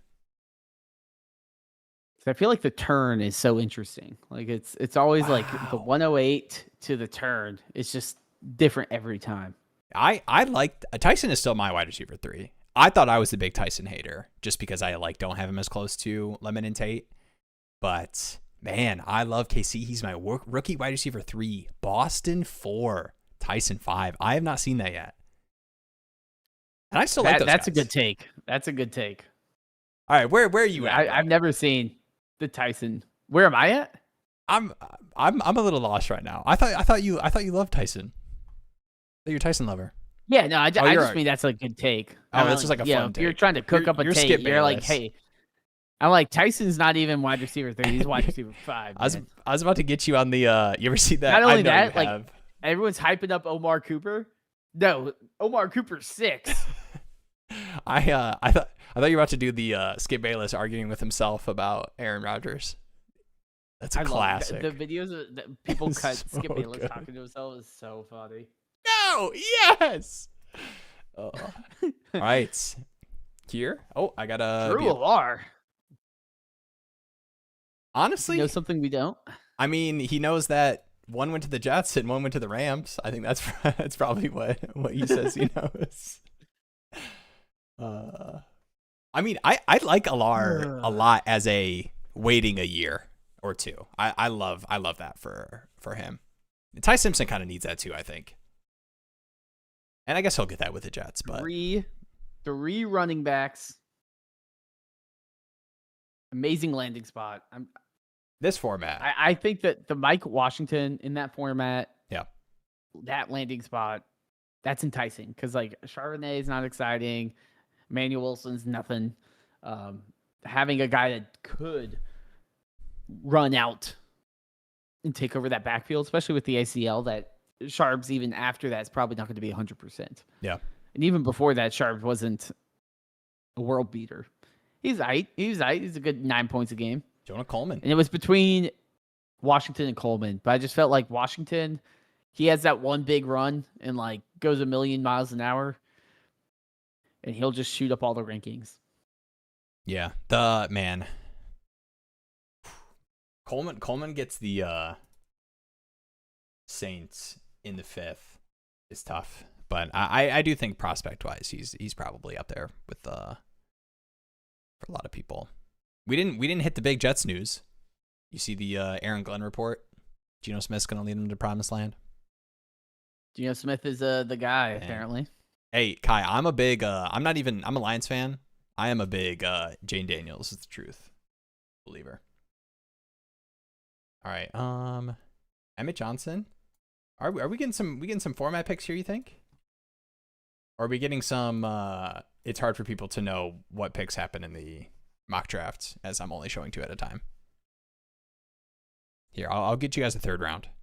How about that? So I was reading Kai's message of him just beautifully scripting like his Madden Dynasty Yeah. of you have Ty Simpson come in and Jane Daniels goes GOAT mode. There we go. I do love JD5. I hope we get a full year of him again. All right. Let me make sure we're updating. Chris Bell. We didn't do a lot of Chris Bell talk, but you get the Titans spot, Wandale there. I think people will be very easy to forget about what Io Manor did last season, just based off of who we. I mean, they have a lot of guys that you kind of like, like they have DK and yeah, but not any that I think people wouldn't be fine to throw aside for like an upside bet of I think what Chris Bell was seen as. Oh, this was 100% just that was meditated. That was dang. That was premeditated, man. That's messed up. Oh wait, Stars went off the board. Your format too. Diaz joined just to. He made me post a link. I had to switch overlays just to post a link for him while he's drafting and driving. All right. Drafting and driving. Man, this format, I feel like I'm less inclined to care about the QB position. Yeah, I mean, I think where I lean is just like running backs. Like, do I get any running backs that get some sort of usage? Or tight end, right? Obviously, the 0.75 tight end premium is good, but 3 starting running backs, point per carry. There's a lot going that way. I'll take Branch. The Amazon Basics Tyreek Hill. That's a Kellen Moore pick, is what that is. That's the offensive coordinator that decided to just build the offense out of branch screens is not the one that is going to be coaching the New Orleans Saints. Man, is this what happens when Love me a low A dot wide receiver? Is this what his stuff was interesting? Shout out to Ray. And man, I forget who was on with Ray doing the wide receiver breakdown, but they talked about potentially it's like hard to look at Branch's stuff, and because there's some receivers that have that low A dot, and it's just who they have to be. They don't have the separation. Mm-hmm. It has to be like they're a running back, they're a glorified running back, and how much is that is the player versus just the offensive scheme. Katron Allen. All right, can somebody take Garrett? I don't want to beg people to take Nussmeier, but let's get the second round off the board. Thoughts? Jeremy, will you do it for the content? No, make your pick. No, you're the Dynasty Daddy. You make your pick. You're right. I got to do it. I'll do it for the content. That's a good pick in this format, though. I like that. Yeah, I mean, in this range, like I say, not that I'm a genius or anything, even though humble genius. I picked Cole Payton, and now Cole Payton's a second rounder in this draft. So, but I do think when you're getting into later rounds, you just try to look at like what is a bargain, what is someone that can outperform the start throw I'm using. Yeah, and tight end's just so hard to map. It's so hard to know if a tight end will be good at the next level, good in whatever situation they're in. If there's a tight end premium, it's like you're giving me extra insurance, but this guy doesn't even have to be that good. All he has to do is get like 5 catches a game. He's probably good enough to slide into a flex spot every once in a while. Mm-hmm. I mean, 2 tight ends, 3 flex, 0.75 tight end premium. Welcome to the starting lineup.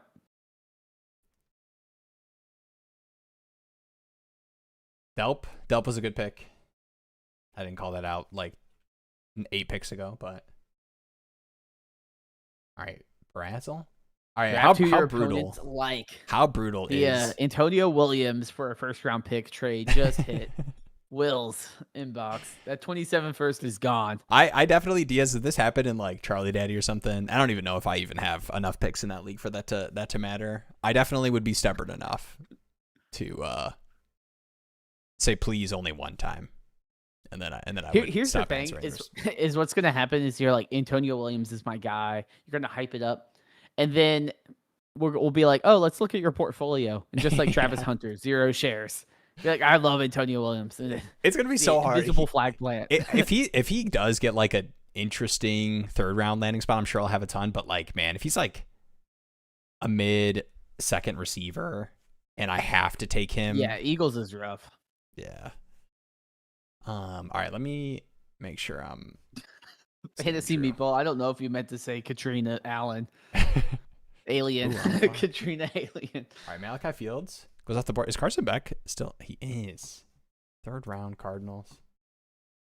The only thing with Carson Beck, the 311 here, since some of these tight ends are off the board, I do still have Jolie's still there, right? Yeah. The only thing with Beck is you can't double tap swipe Jolie for me. I don't think he's making it to you. I think Jared's taking him. 5 picks away. Branson's gone. 0.75. I think in this format I have to. 12 by 13. Yeah. 2 tight ends. You got the flex, that double. Yeah, the 0.75. Like in this range, if you can get any starts out of Jolie, that's yeah. Honestly, I should have taken Delp over. I probably would have taken Delp over Branch if I really thought about it. I mean, it's a different kind of. Branch is tough though because I mean, early to mid-second round receivers, I don't feel too bad on, making the format pick, or not making the format pick is what I meant to say. All right, where do you go? RG4 rebounds this year. I don't know how to process that, Brandon. Brandon, you were asking 5th round sleepers. Who is the next? Tyreek Hill, Stephon Diggs, Puka Nacua. Now, I'm not someone that can claim to see the future and know the prospects, but we do have a humble genius on the stream. True. And he maybe he has something in his crystal ball, like Antonio Williams. It's the next Stephon Diggs. The thing with Antonio Williams is like, I mean that is like at least going to be the meme flag plant for me at this point. Because I do think like people are going to talk themselves out of him with like his size and like the production for terrible Clemson team this last year. But yeah, if I have to go to like, I think Delp probably will be like, if we get a Delp like 4th round pick, that's a tight end prospect I like. I guess that's not a receiver. All right, let me go to the receivers. Jam Miller here. All right, I'm doing a couple things. Trying to be a good I think honestly, it might be someone like a Zachariah Branch. Now I know it's not like a 5th round super Yeah, low I was trying to dart get throw, nastier. but he's someone that has a weird profile that, like, if he's put in the right spot, could really be a difference maker and then develop off of that. You kind of have to look for. It's like in like Mario Tennis or whatever, and it's like it's never Mario that's the best. He's just like the all around guy. Like you have to have someone that has like a broken skill, and then Yeah. cover up the weaknesses around it. Because when you get to the 4th, 5th, 6th round players, those are guys that have issues, and oftentimes it's the ones that are injured that are the ones that fall. Like, not that he's anywhere near comparable to the other guys, but Dynasty Jake's favorite, Jalen Coker, undrafted. Why was he undrafted? Injuries. You see a guy like Chris Bell in this draft, he would be probably closer to Bernard, Boston, but his injuries push him down. So it's probably going to be a late round prospect that has some sort of injury concerns where you get that type of upside. All right, I'm getting dizzied by my own You got the Kyle assist here.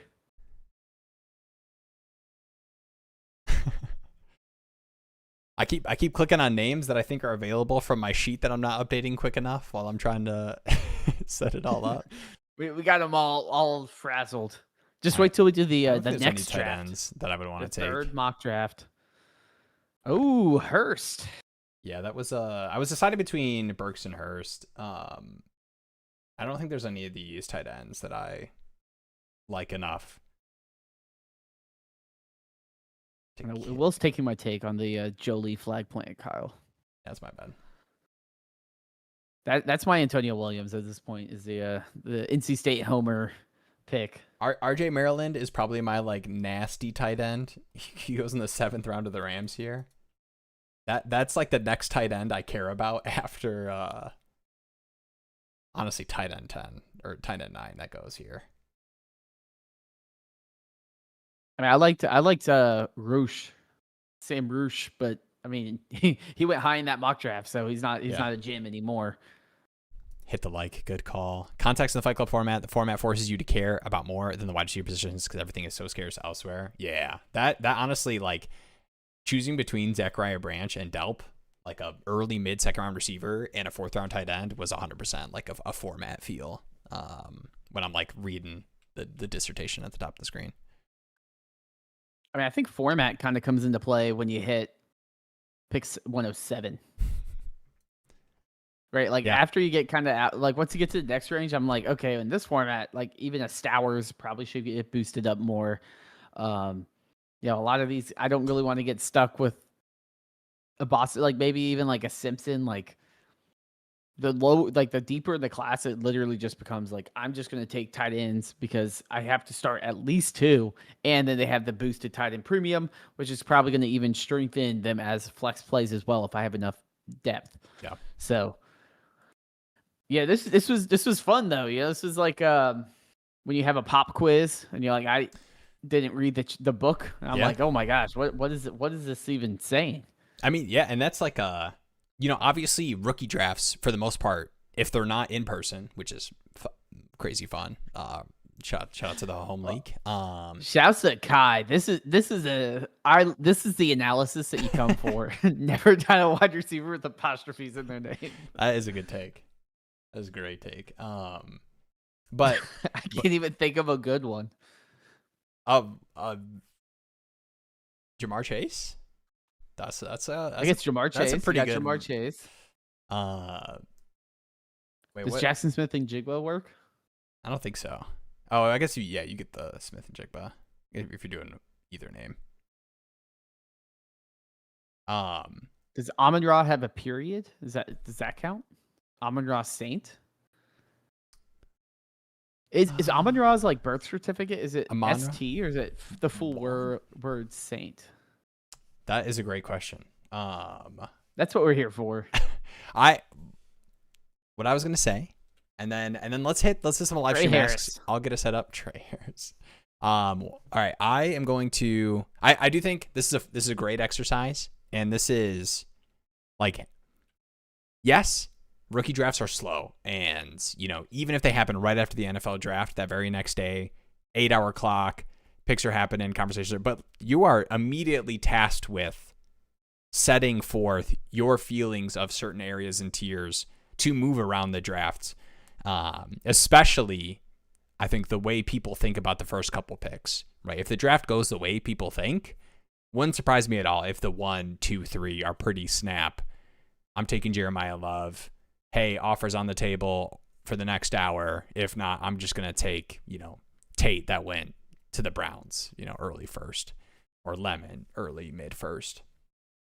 So, these are good exercises to throw yourself in the fire of what would you do if the sun was at home. Okay, sorry. Let's get into one person. You just got lost in it. I got lost in the sauce. CD Lamb. All right, I'll get the live stream mask set up. Kai, we're gonna start with yours that you had posted from last week.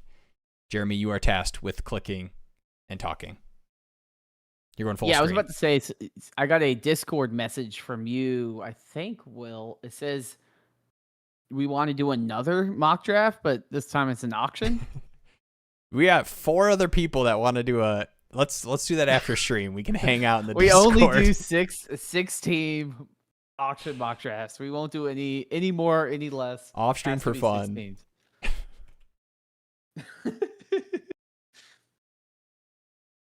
That was an experience. I don't know if CD has an apostrophe. I think Wayndale does, though. Let's see.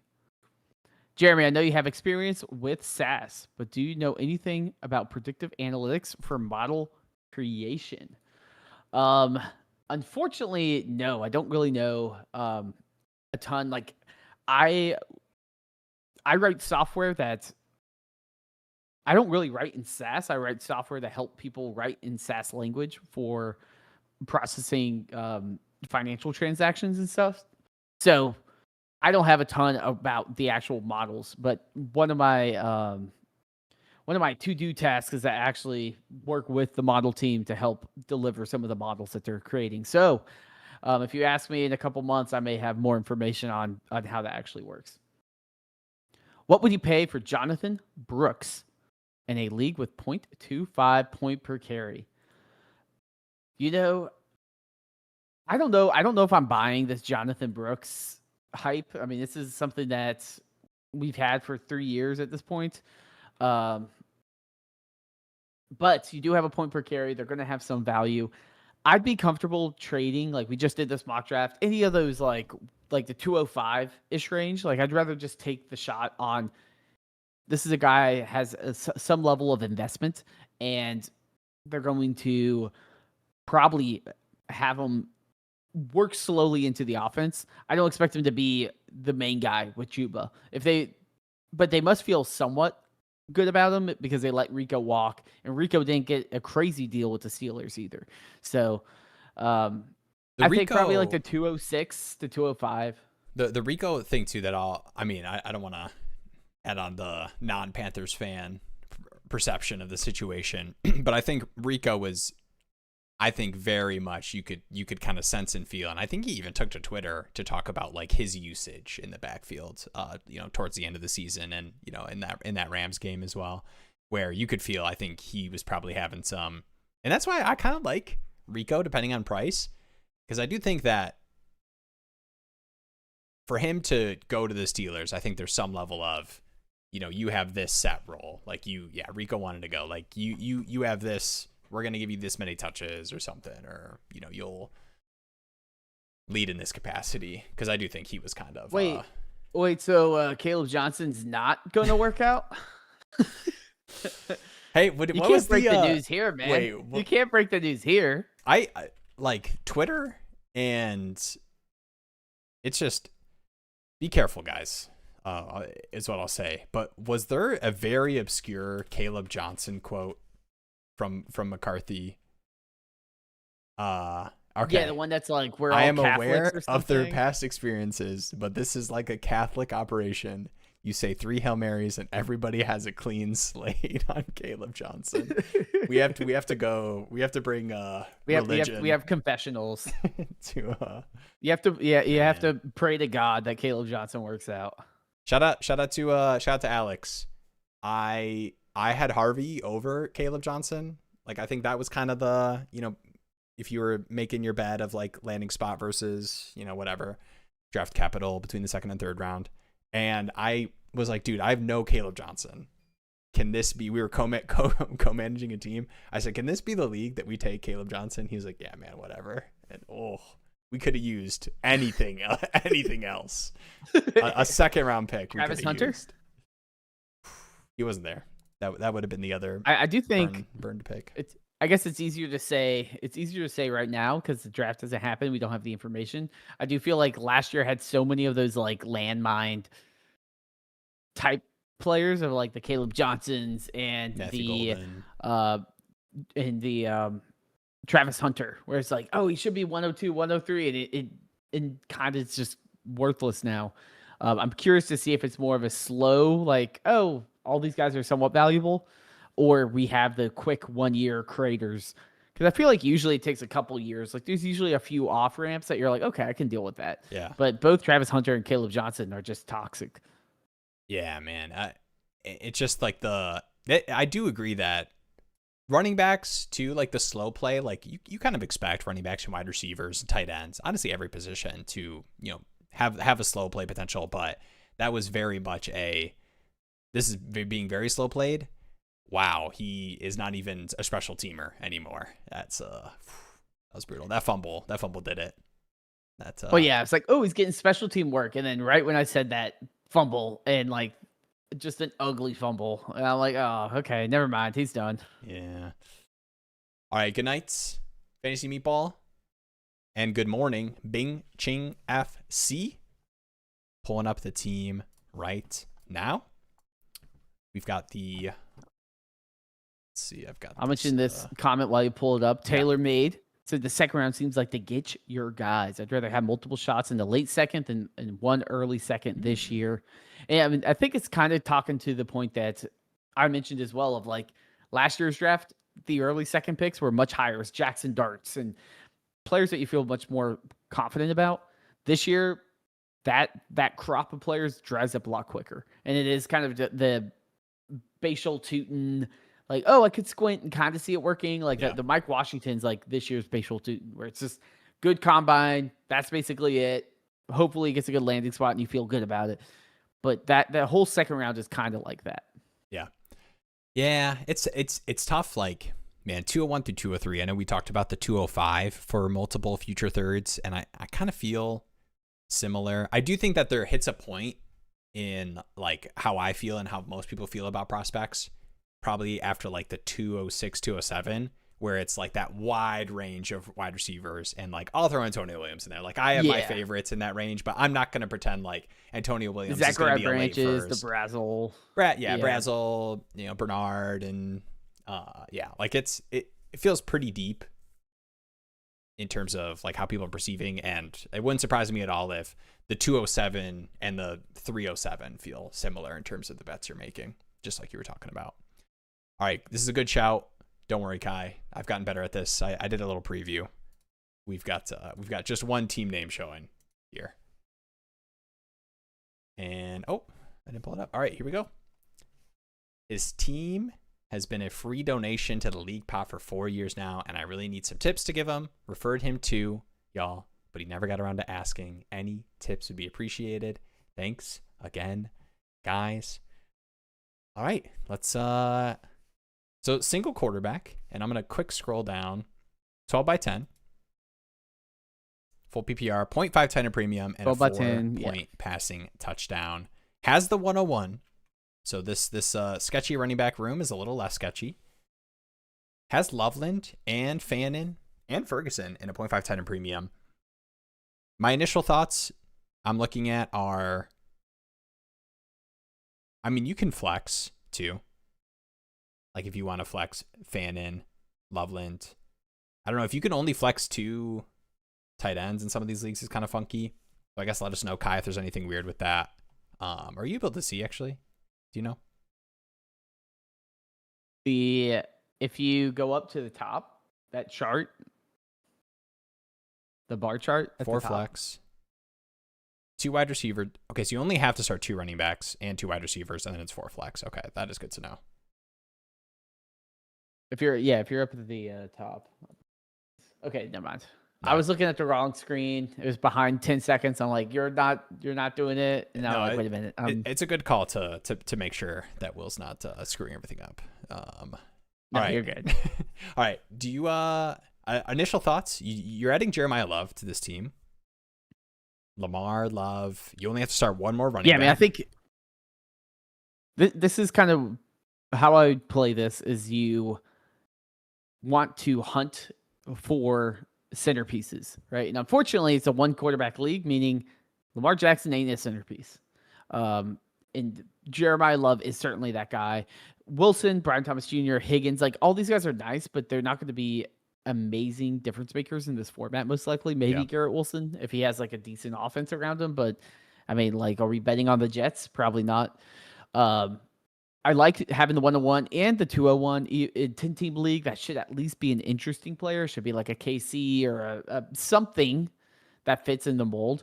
The main things I would look at is like my tight ends are solid. I'd be open to moving like a Loveland on selling on some of the hype here, just because 10-team, even though there's a slight tight end premium, it's not going to be as impactful. Yeah. Can I extract that offseason hype into a position that matters more for my roster and wide receiver and running back? Or Lamar Jackson, Goff, Kyler Murray, I'm fine rolling out that combo. Can I shift the value of Lamar into a running back wide receiver or kick it to picks, right?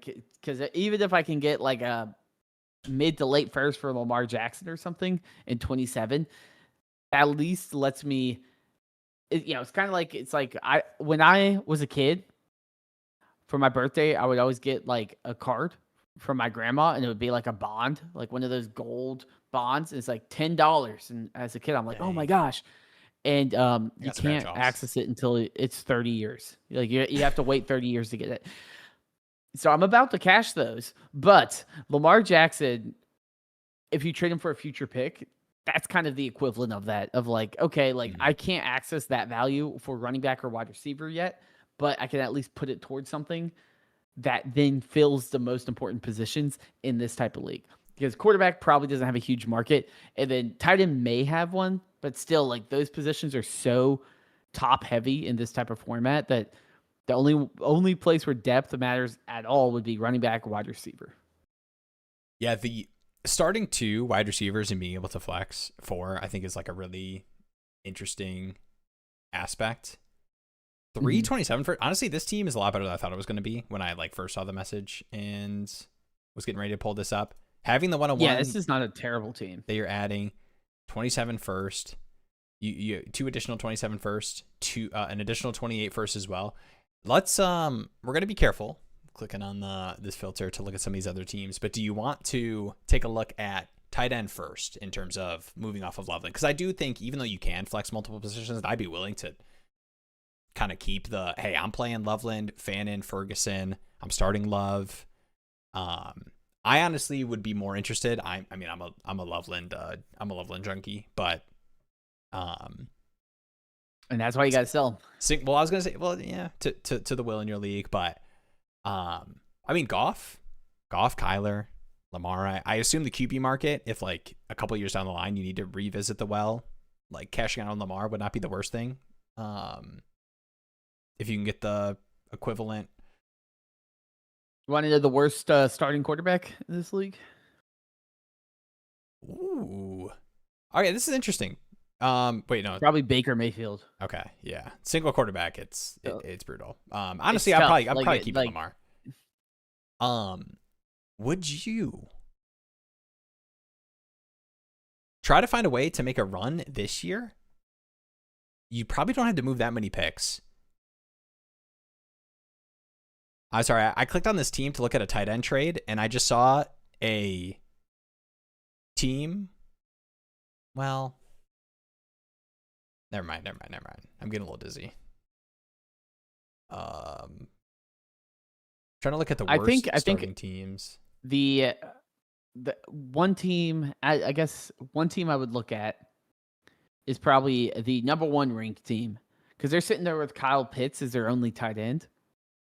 And like, while you like Kyle Pitts, and Kyle Pitts had that one really good week, I think the consistency of that is certainly not exciting. And they also have Caleb Williams, so you can kind of sell them on the stack. And they also have a ton of wide receivers. They have Amarion Hampton, Saquon Barkley. There's a lot of guys in there that you could probably piece together a deal that makes sense of, let me get some of this value from tight end, because I have 3 good tight ends. Let me sell high on the Loveland and try to either maybe try to shoot for a Hampton, or if you want to try to push it a little bit more like a Barkley, or try to shoot for like a Igbuka, Burden plus or something. Like, there's a lot of options there that can kind of fit the more rebuilding window, or like the retooling young upcoming team window, that address your issues while also kind of giving this team, which is already the best team, some more flexibility to actually go quote unquote win, right? I mean, what's winning in the offseason? It's not like a lot, but this is where I'm like, okay, I'm fine if like I push the number 1 team in the offseason to the number 1 team in the offseason. Like, I'd rather make sure I'm shifting all my assets into the spots I want them to be. And in this league, it's just running back, wide receiver, and draft picks. I do not care about tight end, quarterback. Like, can I just stack those 3 lanes with all the valuable players and assets in my team? And that's kind of how I would try to build it. Yeah, I think this is your team, right, Kai?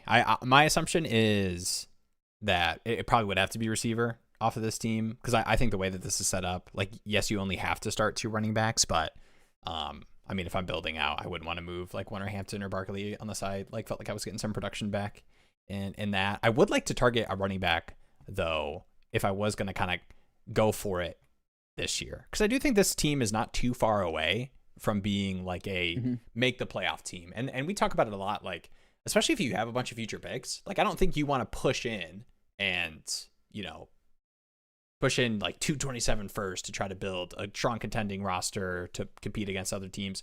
But I think flexing Loveland, Fannin, even Ferguson, you have Jeremiah Love, Lamar Jackson, T. Higgins, Garrett Wilson. Like, you're like, this team is like 1 running back addition and 1 or 2 wide receiver moves from being a team that could easily make the playoffs.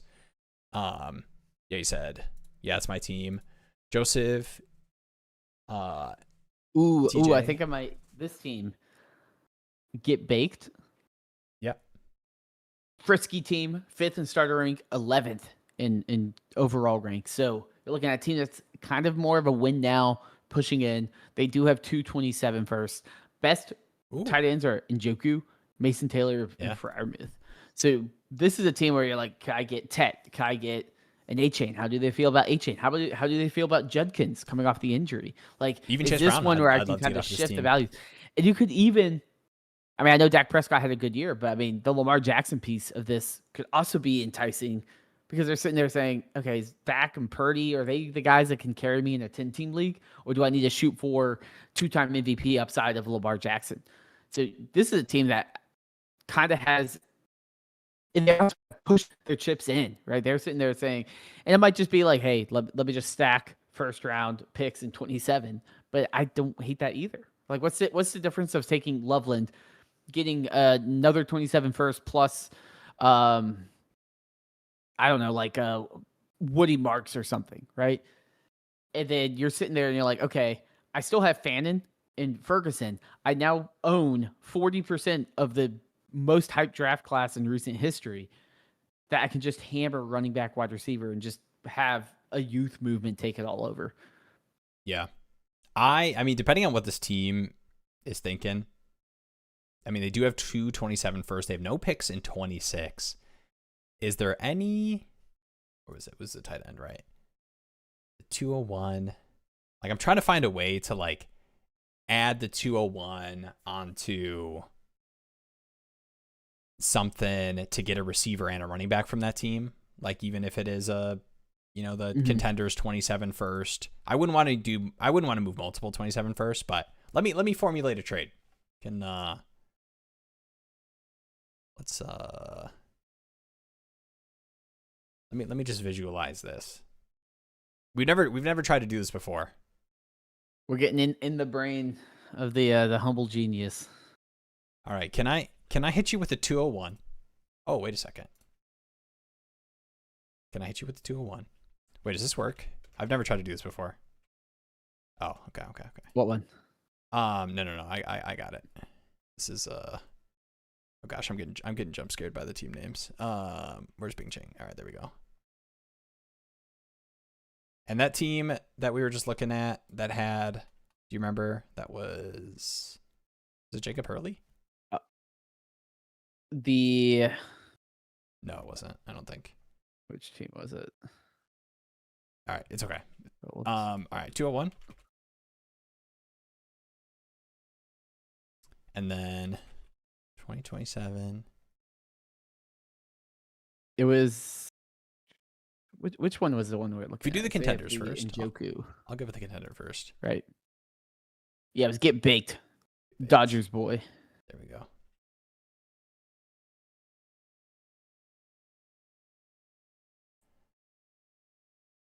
All right. 201.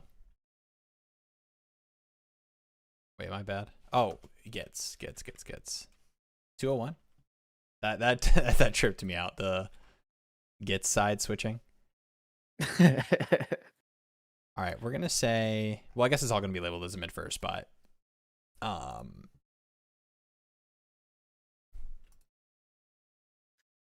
this team also had. You should be able to enter late first, and I will say the new update that we saw in the beginning that Will was showing off. Yes.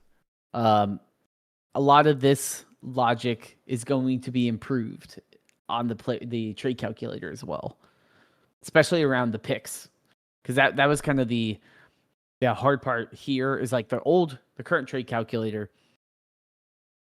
I don't know if people value a pick as an early, mid, or late, especially when it's like these future picks.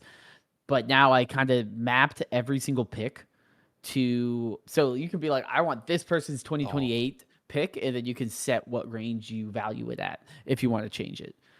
So it's going to be a lot nicer than what's currently out there.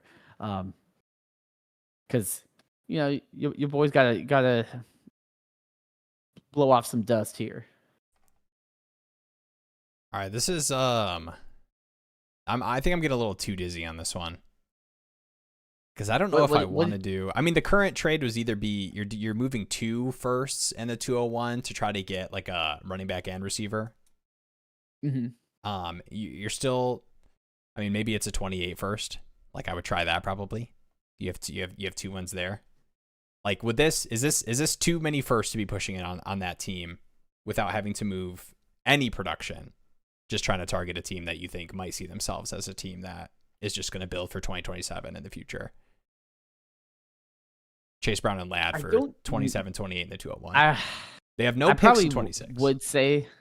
I probably would say so, because I think too, when they have 2 picks in 27 already, and this is kind of a win now roster, I think to them they're saying, why would I like just sell off a ton of my value when I'm kind of already in the mix? And even if I do rebuild or like kind of retool, I don't have any 26 picks, so it's kind of me just taking a step back this year. That's why I think like the Loveland piece, because what is the difference between Loveland and Fannin? Right? Like all you're going to say is like, well, the Bears play in a lot of Monday night games and no one likes the Browns. They're probably going to score similarly. Like in a format that doesn't highly like the difference between tight end 7 and a tight end 11, it's probably not huge. Like to me, I'm just gonna say, can I get the value for Loveland, and then maybe I staple a first on or staple Lamar Jackson to it, and then say, does that get me an A chain? Does that get me a Ladd plus a Cam Scatterboo or like something like that? Yeah. All right. This is a 17 playoff is interesting. With everyone making or I assume maybe it's just getting your money back at least. like in terms of like the making money. There we go. Yeah, absolutely need to sell the Loveland to the Will in your league. I know I've been saying sell Loveland, and Will's like, no, let me go to the trade calculator. We can make it work without you selling. Why would you move Loveland? Like Loveland? you shouldn't sell Loveland. Holding on to your first until in season when you've locked into the playoff spot, or someone give up on the season, you slide into the DMs. Boom. That's exactly where I'm at. The picks are more valuable than Loveland, especially in this format. Loveland hype this offseason is going crazy. Going crazy. You can get a lot for him. Okay, let's just Jeremy, do you show playoff production on this when it matters the most? Yeah, there's the 10 weeks for right 91 and a touchdown. That's pretty good. 6 for 94. Man, there's a lot of games where he only had 5 targets. Hey man, that offense was getting on track. Okay, then they figured out. I heard it was Komet's offense. They were just slow playing it. All right, they were giving him the Luther Burden. Komet's the guy. He was hanging out with Luther Burden too much, trying to figure out the offense. No, I mean I like Colston Loveland, but like we're sitting here saying this is a guy that constantly pays the buy-ins and his team stinks. And this, you got the trailer park house with the Ferrari. You know, you have a bunch of positions that you don't need, and you have in all your needs. It's like, well, like there's a giant hole in your wall, your window's shattered, but hey, at least you got the Ferrari outside. It's time to sell the Ferrari and upgrade the house. You know what it probably is I see this team.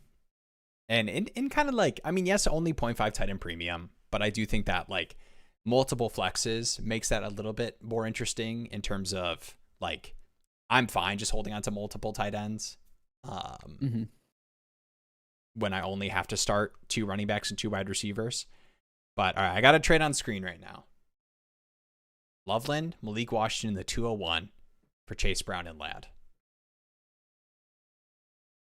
Do you hate Loveland enough to try to fix the running back 2? You get a Jeremiah Love, Chase Brown running back room. Yeah, I'm doing that. Your wide receiver room turns into Ladd McConkey, T. Higgins, Garrett Wilson. You still have the BTJ bet, but that's your wide receiver 4. You can still be flexing Fannin, Ferguson. Oh, that's an easy accept. And you want to know why? Because in a 10-team league, if I'm getting value from Malik Washington, like, come on. Yeah, like the other. So I'm getting 2 starters at a high value position. The 201 in a 10 team is still somewhat valuable. We're looking at like a KC, a Boston, Omar Cooper, but still, like, lock me into 2 positional needs I need to address. Love, Chase Brown, Kyle Monungai, Trey Benson's dust.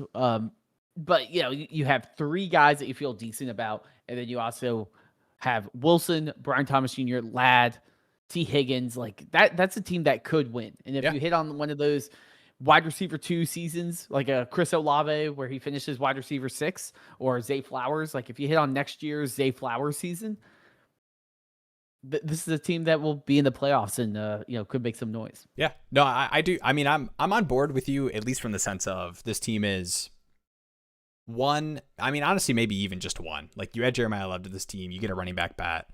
I think this team, I could easily see, one of these stars that's like set on Darnell Mooney right now moves to Harold Fannin. You have Jeremiah Love. You add a running back to this stable here alongside Jeremiah Love. And I agree, it's a playoff team. So I don't think you need to do the multiple first to hold on to Colston Loveland. And that Malik Washington. You got to say it all quiet. You're like, I love Colston Loveland. I just don't. I want all of the like. Not anti-Loveland. I don't think you're anti-Loveland. I do think that in a 0.5 tight end premium, like capitalizing on that. I love Loveland. Yeah. I love Loveland. If we're talking to format where Loveland's value he's undervalued, I'm going for him. But this is I have 3 good tight ends. This position's devalued. There's 10 teams. The tight end premium is not significant to care. Like unless you could sit here and be like, Jeremy, Loveland will be tight end 2. Right behind Trey McBride and above Brock Bowers. Unless you can guarantee me that, then I'm getting out for the value. There's no need for me to hold on to that. Okay, I can't guarantee that. Shout outs to Big Diaz. Big Diaz he might be on my payroll because he's out here backing your boy up. He said, sell these post-hype rookies like Burden, Loveland, and now Tootin.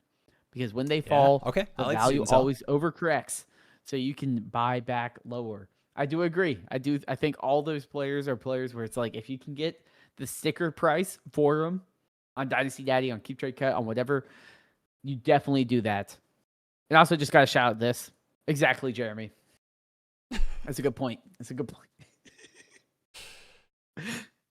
Are y'all hiring? Let's see.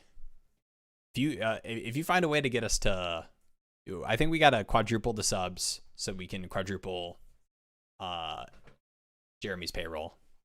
I was about to make a joke about everyone my payroll. We'll hire everyone. We need to do that'll be our honestly, Kai's kind of doing the multi-level marketing that we need to do, where he's bringing his friends into the stream. That's true. To do the mock draft, like mock drafts. Share with your league. Bring them in. And I got a Ferrari. You'll get a Ferrari.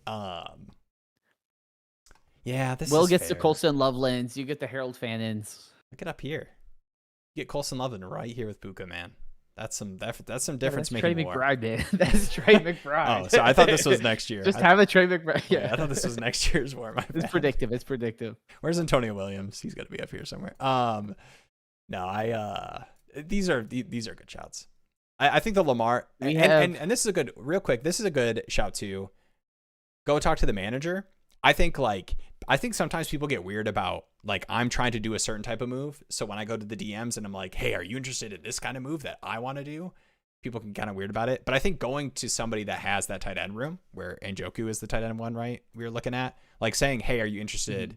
Like, I have Fannin, whatever, and Ferguson. I'm like down to move Loveland if like you want to talk through, a running back, wide receiver pivot. Like, that's a totally reasonable start to a trade. And it might be even like, hey, I don't want to pay the Loveland price. I'm more interested in the Fannin price. Yeah. And you're like, okay, cool. Like, I can sell Fannin for Chase Brown, and then you can still keep Loveland and still address some of the needs that you have. Wait a second. For sure. No, I know. All right, you guys just go, Jeremy. Big Diaz is like concerned. He's like, I hope I didn't hurt Will's feelings or anything. He did. He's in his head now. It's okay. We got Mary F. We got another live stream asked. I'm getting it. Shut up. Okay. We got it. We got a good synopsis for this league. Oh yeah. And I will say, as Will pulls this up, I don't know if y'all have checked out the trivia page, because not only am I grinding on all the awesome fantasy tools, but we did just release the new, I call it Stat Madness for NFL, NBA, and MLB.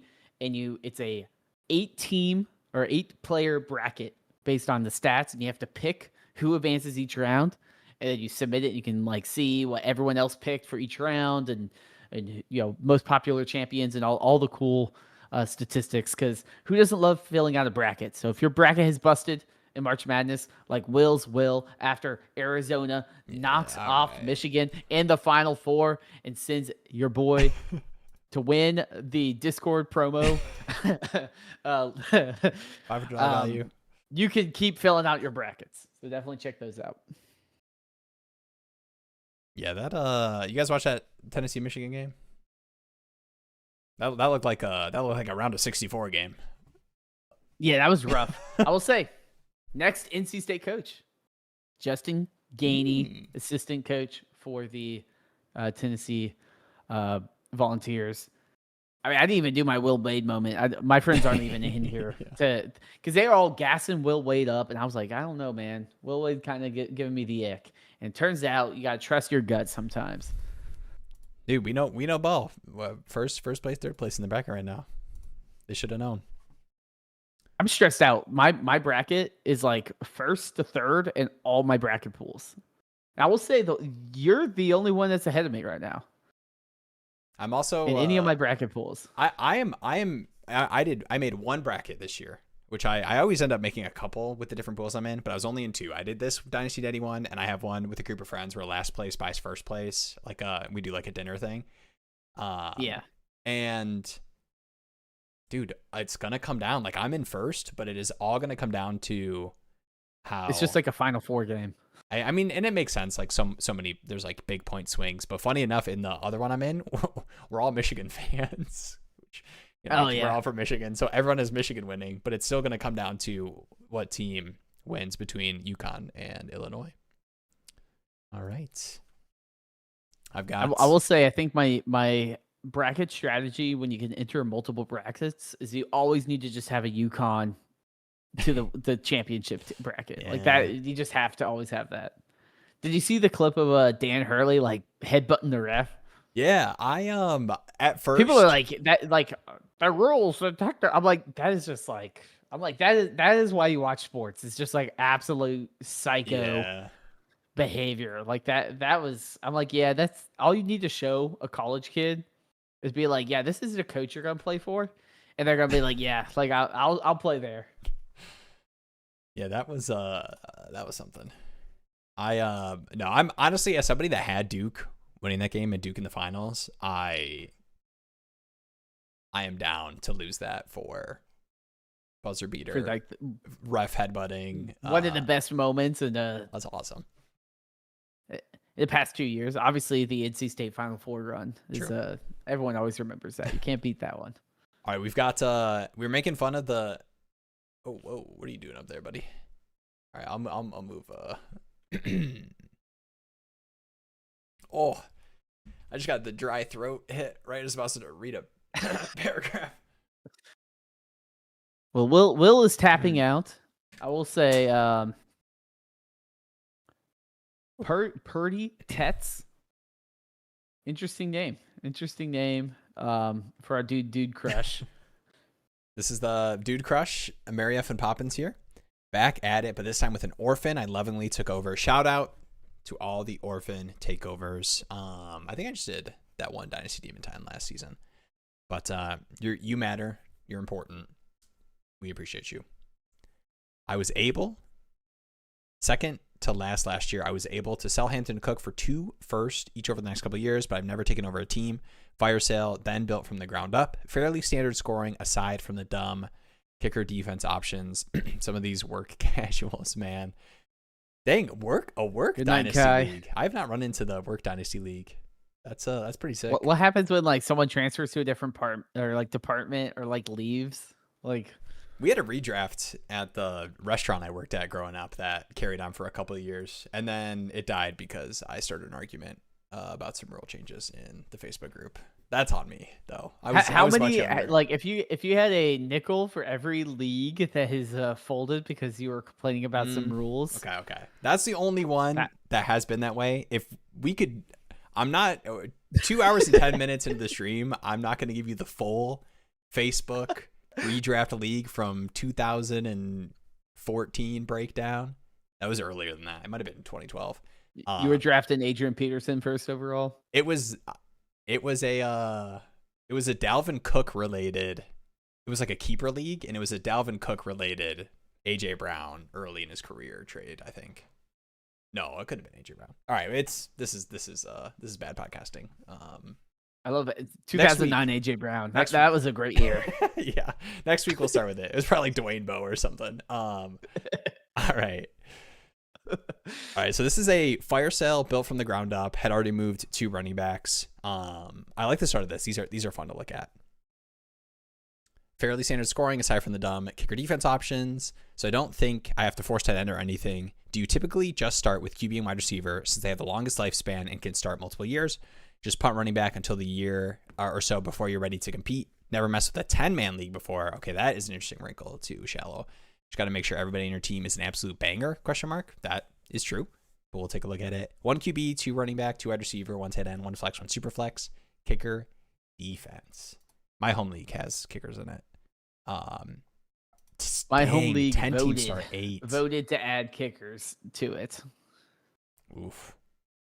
That's tough. So 10 teams start 8. This is super shallow. Like the thing for me is like you are stud hunting to the extreme, right? It's like, can I consolidate? Can I take 2 things and trade for 1? Mm-hmm. I love the complete teardown because a lot of people are going to be like, hey, man, I mean, I was going to say Will Shipley, but that's not going to really work. But I mean, if you're like Bo Nix and the 102 for, Jamar Chase, they're probably going to be like, nah, I'm fine. Yeah. And a lot of those elite players are actually going to shift the scales in your favor in this league are almost impossible to trade for. Yeah. So what you have to do is draft them. And the fact that you're sitting here, you have 3 2027 first, you have the 102 this year, which means you're going to add a high value shot at a potential top talent guy like a Tet. And then you also have 3 28s. So this is something where it's like, okay, this is going to start snowballing quickly. And the thing is, all it takes is hitting on like 1 or 2 guys because it's a start 18, right? If you hit 1 or 2 guys, all of a sudden you can piece the rest of the team around, right? And some of the guys like Parker Washington, like these guys are still valuable in that format. Yeah. The hard part with the Parker Washington profiles is it's like you don't necessarily have the consistency of a Jamar Chase, right? Like Parker Washington might give you a good year, but maybe next year he's like Darnell Mooney, where Darnell Mooney was like wide receiver 2. Everyone's like, oh, he might be good. And then next year was nothing. And that's kind of the issue with the Parker Washington guys is they kind of come and go. They don't have that consistency of a CD Lamb, an Amon-Ra. The guys where it's like, I know I have that guy. I can lock him in forever. Yeah. That being said, at a high level strategy of how I'm approaching it, what moves do you think we should be making on this team? Or is this just kind of like a, just hope you hit on your picks and see how it goes? Yeah, I think the obvious before I even get into any of the like tanking, because this team is already very much set up for we are making our 27 pick the 101. I'll get into that in a second. I think the obvious moves, I mean, Kelsey, I know you can't get a lot. I am like any kind of small, tiny leverage. Like I would love to start with Kelsey in the 302 for a 27 second. If you think there's a team that has like, is a competing team that has a bad tight end room.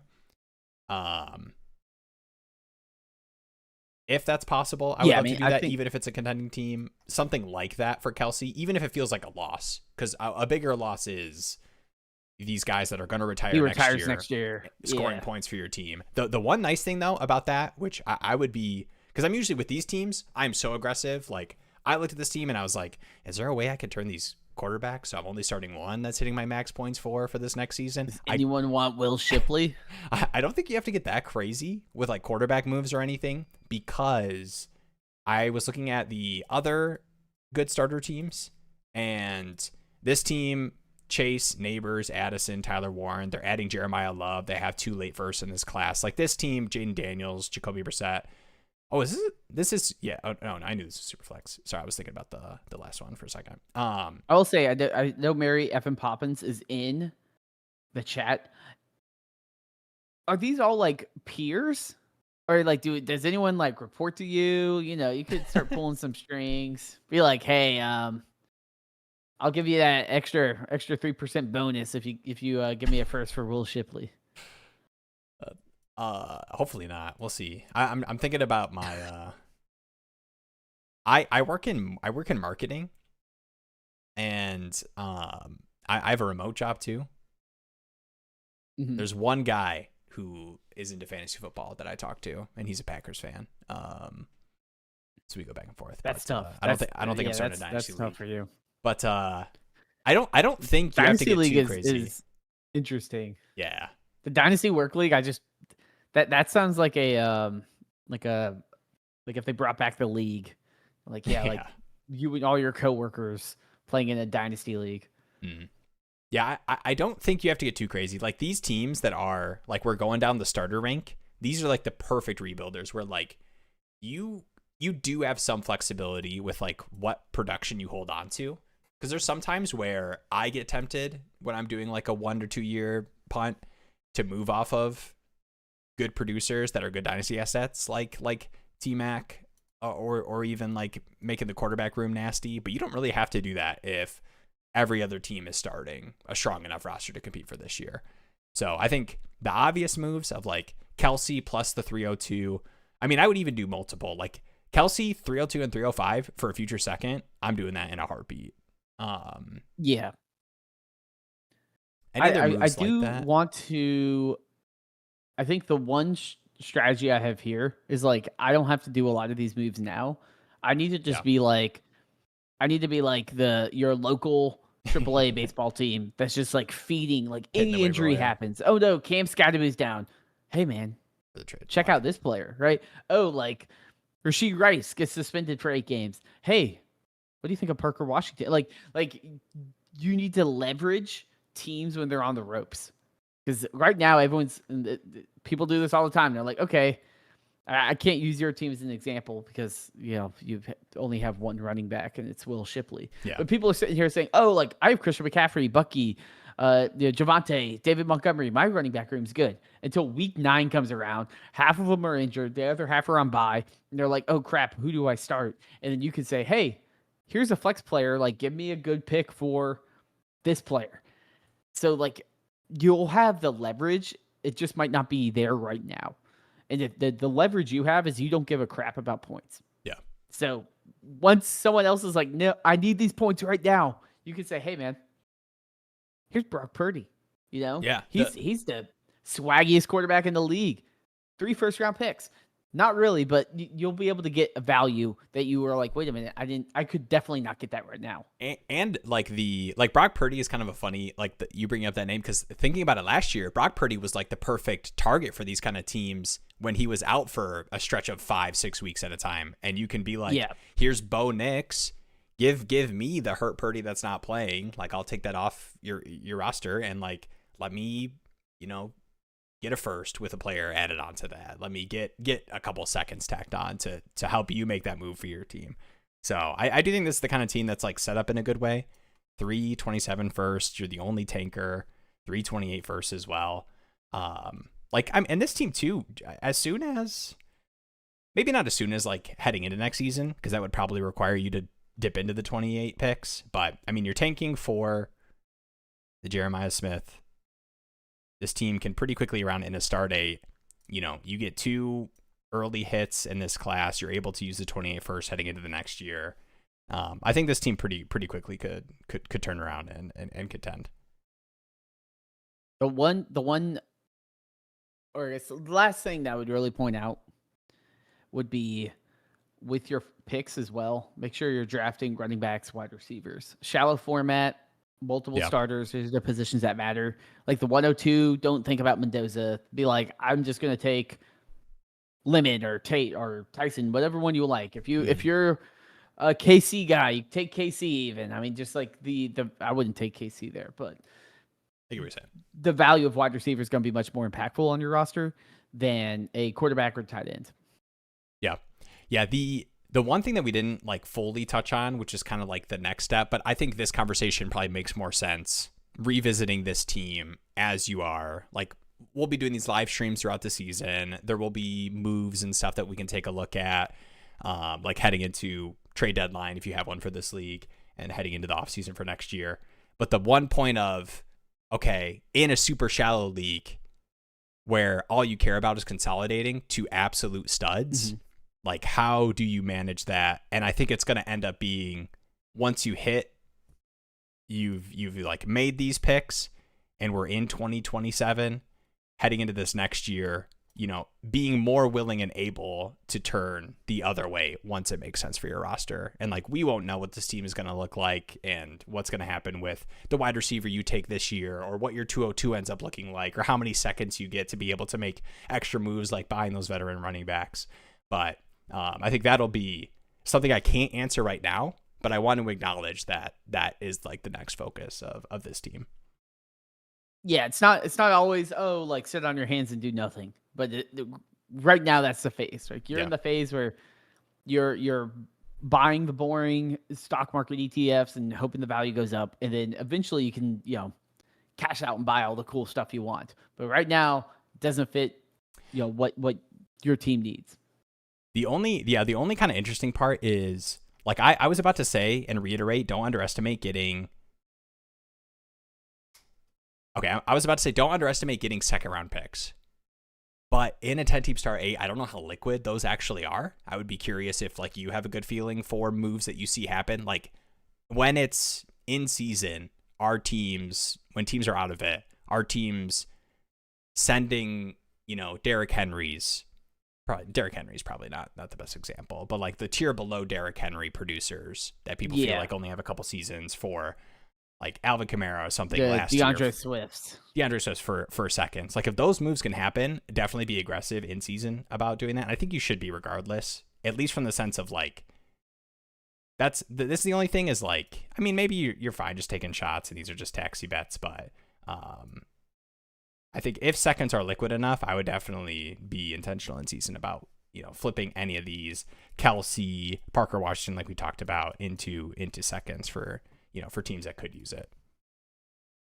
Oh, okay. Yeah, I gotcha. Yeah, I would definitely try to look at the league history if you can to see what that looked like. Are there any other live stream asks? We got a big Diaz buzzer beater in the club live stream ask. I got it. I'm on it. Ooh. It looks like a big trade as Will pulls it up. I can read off the trade. It's with our friend of the show, Shane Says, as well. So shouts to the DD Fantasy crew over there.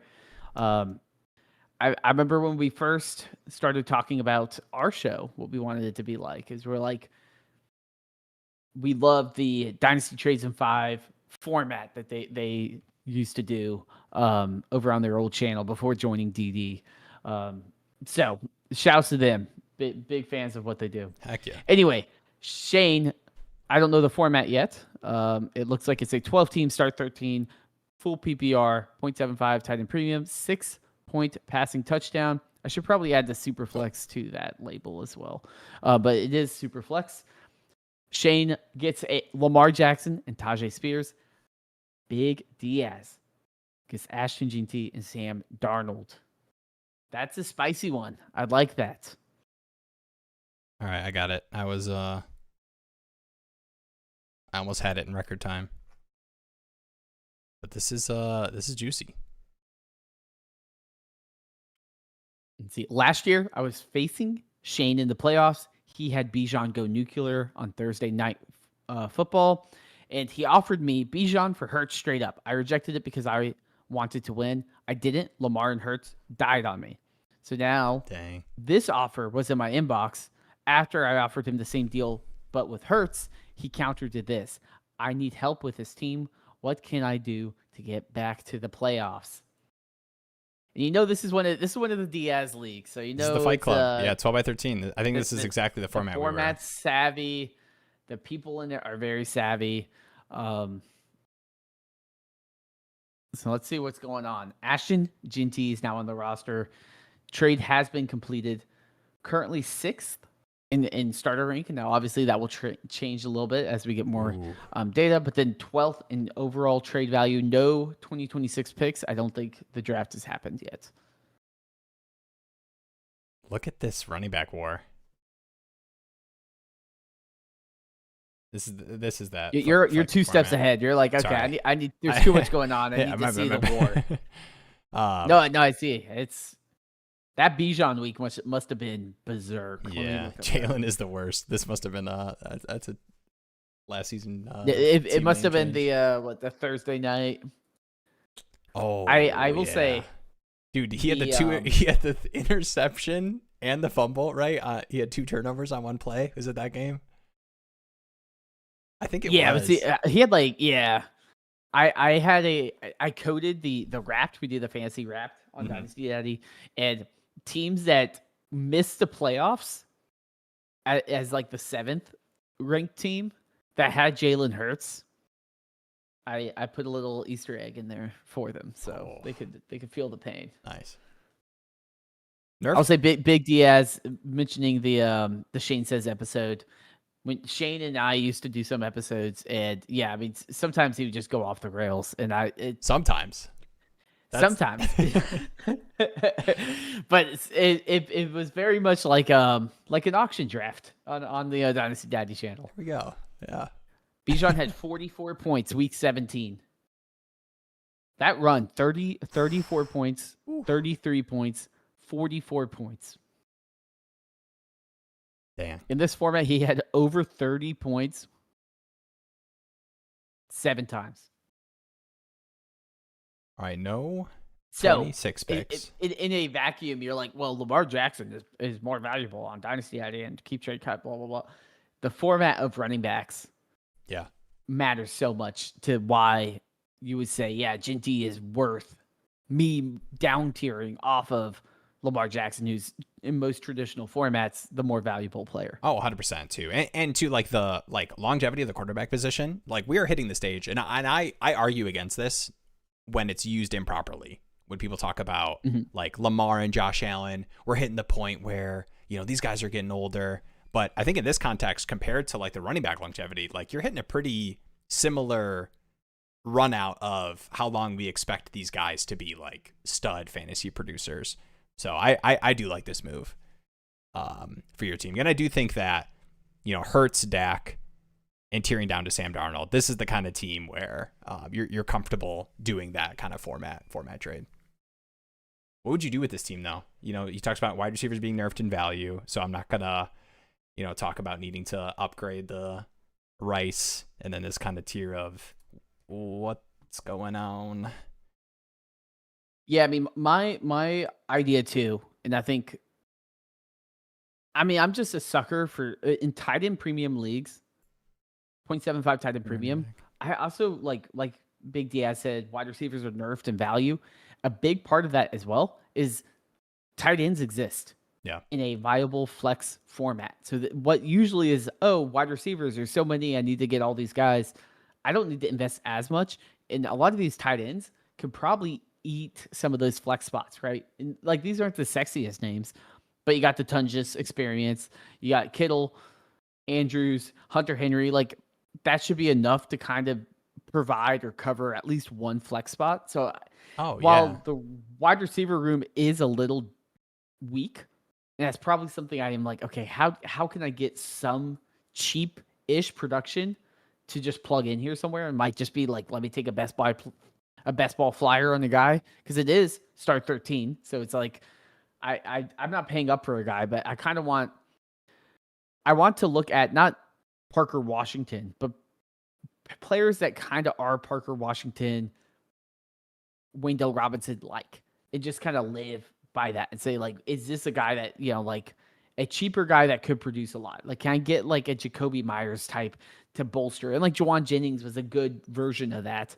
Now, obviously he's changing situations, and like Kayshon Boutte is not bad. Like, but a lot of the security of like a Keenan Allen hitting, which probably really helped Big Diaz's team here last year, was Keenan Allen was super valuable for a lot of the year.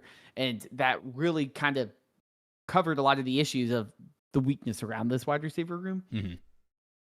But with the war so heavily favoring running back, I feel like any big move I'm making is still going to be centered around, like, I need to get the running back here, man. Like, I need to make sure I'm getting a running back that matters. I know. I was talking about, like, because the one nice thing about this format is not only is,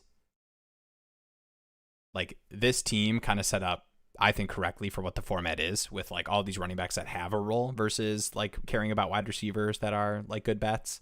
But that everybody else also understands and will value that similarly. So like I started to toy around, like, you got, Pollard, no one is going to care about, I think, or be willing to make the bet pre-draft. I think like Ramondre to the Travion, I'm not going to mess around with, but would you do another QB tier down? Like, would you? Hurts is a little depressed. I think Dak still. I think I would look for Dak. So, like, I know this is a Baker JJ team. McLaurin, Evans. I'm hesitant to trade my 2027 firsts now. Like right now, the way I'm looking at my team is certainly not the best in the league. I don't have any 26 picks to play with. If I'm already starting to dip into 27. Thankfully, I have most of my picks in the future, except for my 27 third. But I'm hesitant to be like, let me go buy a Mike Evans with my 27 second rounder or something like that. Like, I feel like, to me, it's like, can I take the Dak Prescott and tier down and pick up the value in the wide receiver, or maybe kick a future second or something. And then I can use that pick to then go out and buy another vet wide receiver or, like a gross one, like a Wayne Dell or something like that people won't ever properly value, just so I have some flexibility there. Or even just say, like, can I take that second and try to go after like a Jalen Warren or something, or not Jalen Warren, but like bolster that running back room as well. I'm kind of surprised looking at Shane's team here that He won last year.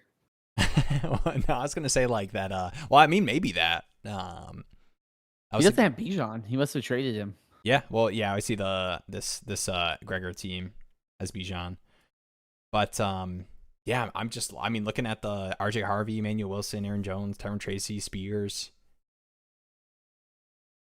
Guess the quarterback room would have been Darnold, Chuck, Brissett heading into this season. Has the 108.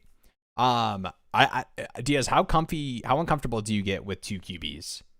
Just because I do think that there is ways to improve your roster by targeting some of these teams that have strong contending rosters, but have a Baker Mayfield, JJ McCarthy, Dylan Gabriel QB room.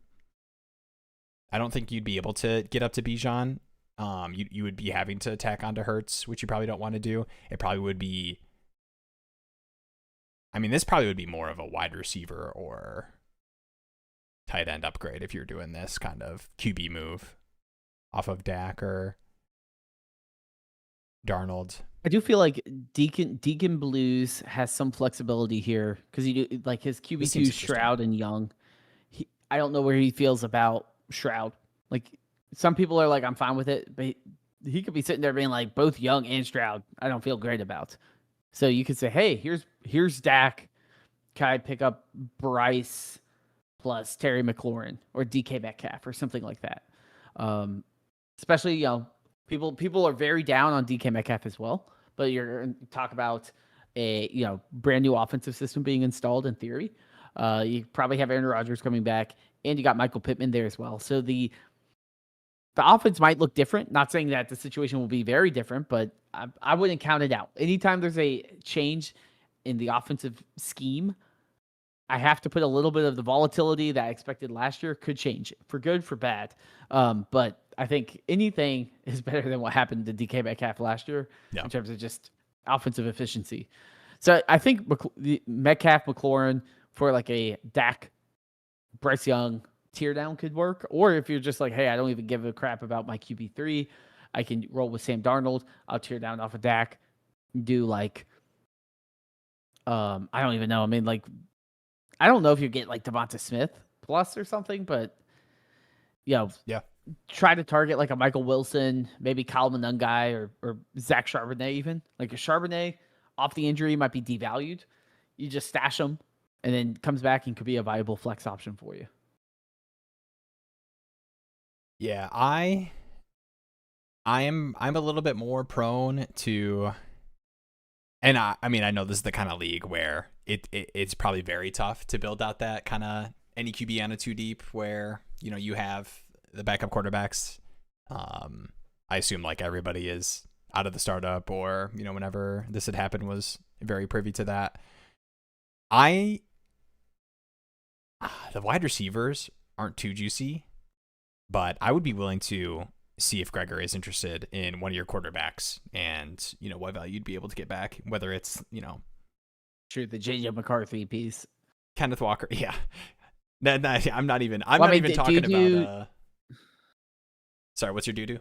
I mean, do you do like a, Dak for, I don't know, do you try to like shoot for like a Kenneth Walker?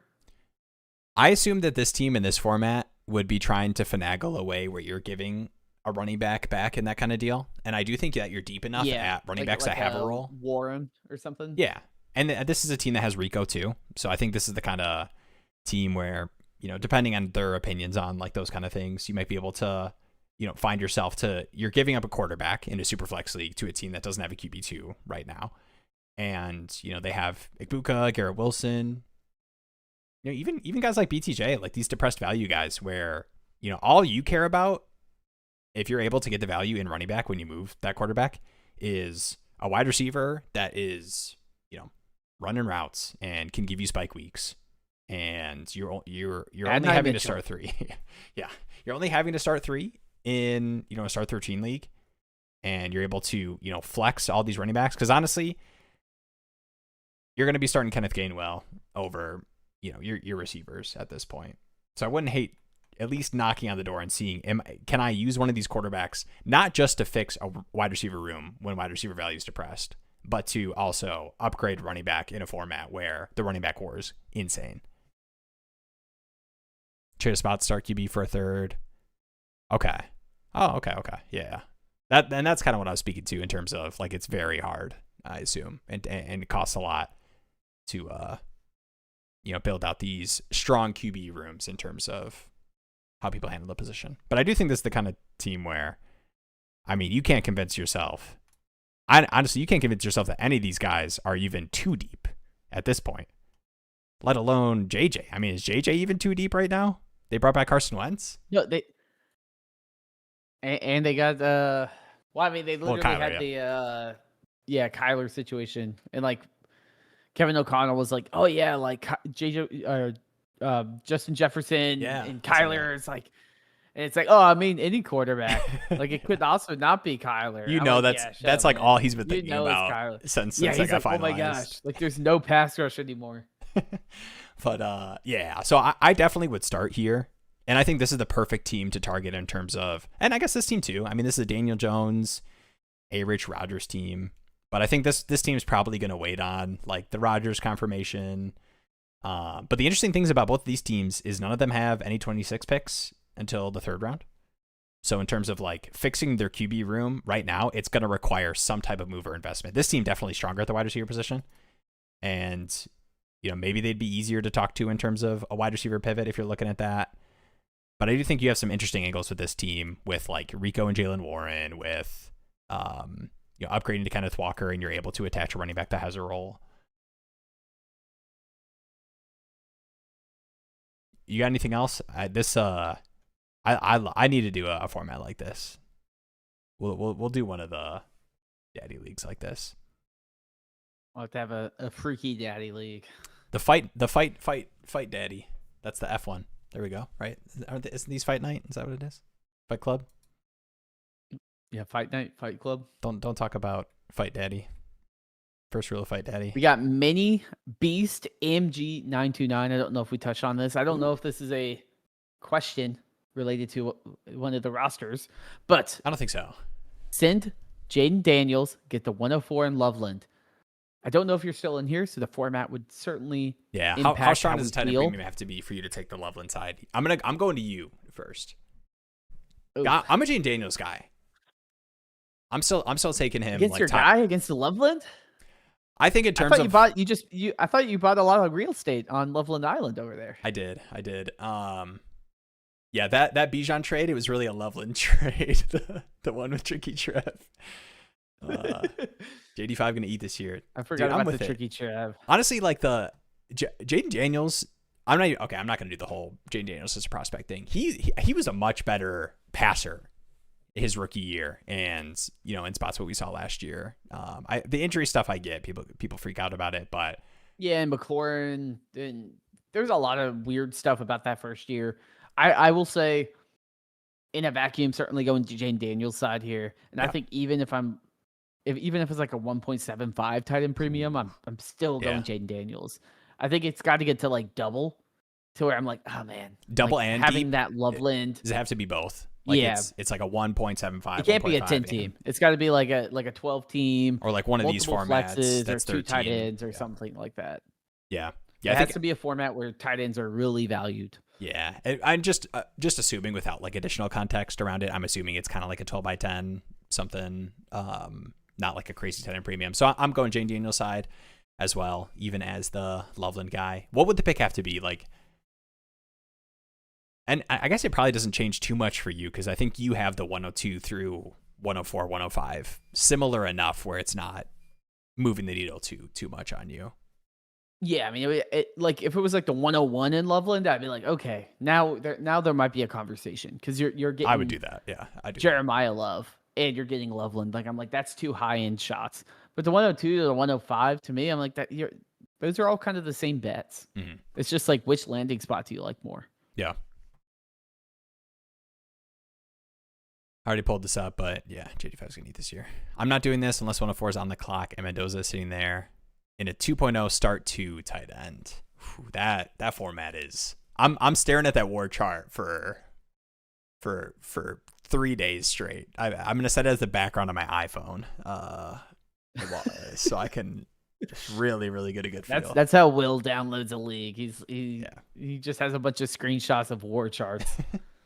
I used to do this was like I've gotten a lot better as an organized person, but I used to screenshot my notes app when there was something I had to do in the morning in college, so that when I wake up and look at my phone, I was like, oh, like I got to write that paper that's due like at noon today for that class.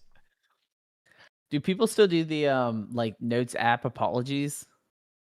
Ooh. I feel like that had like a moment where it's like, oh, I'm sorry, I had a couple drinks. I was irresponsible of me. I shouldn't have recorded that.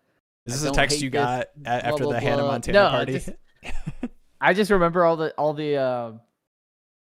I think it was like Magic Johnson or something. Like it was like some weird celebrity on Twitter. Like, you know what I got reminded of the other day? We'll just screenshot the notes app. I was on Outlook. I was trying to like copy and paste an image that we pulled from like one of our like task programs that we use for my job. And I posted it in the email, and it posted as like image.423.jpg, and it reminded me of that Stephen A. Smith tweet. The Stephen. Look at this, y'all. Image. Yeah, look at this, y'all. That's a banger. That is an all-timer tweet. Oh man, what happened to Twitter? It used to be a magical place. I know it did. Maybe that's a Will After Dark stream, ranking old tweets. My heart tells me Malik Willis, but my brain tells me Aiden Hutchinson. That's a top Will tweet of all time heading into that draft. That is a good one. All right, are we doing the stat madness? Yeah, we can run one of those. Is this gonna be a memory from last year, right? That's what this one is. Yeah, so all the current ones. So there's a couple. This is the first day, but there's a couple different modes. Usually it's like this. It's just players. Yeah. But every once in a while it'll be a throwback, which will use a previous season. So it'll be like 2019 receiving touchdowns or something. Yeah. And then there's another one that's a team category. So it'll be like instead of players, it'll be like passing yards for all these teams or something like that. Yeah. All right. Did you complete this? I have not done this. Do you know Unfortunately, this? I have. Okay. I have. As someone that's, if it was day 2, I would be like, I'm gonna do bad. It was the day I released it. I'm looking at come this. on, you got this. This is fresh. We just were looking at all these stats. I know, but it's passing yards. Okay, so you did miss some games with Stroud. And this is regular season totals. Man, Gino missed some games as a quarterback for the team. I'm gonna go Gino. Will this tell me if I'm wrong, or do I have to wait till the end? Right? You have to submit. Okay. You submit it, and then it will show you. Oh man, Lamar Daniel Jones. I actually think it's Danny Dimes. Unfortunately, when did Jacoby take over? Oh man, Jacoby was like week 6 or so. Okay. I think Dart might have missed too many games. All right, here we go. There's no way. You got Gino and Daniel Jones, round 2. All right.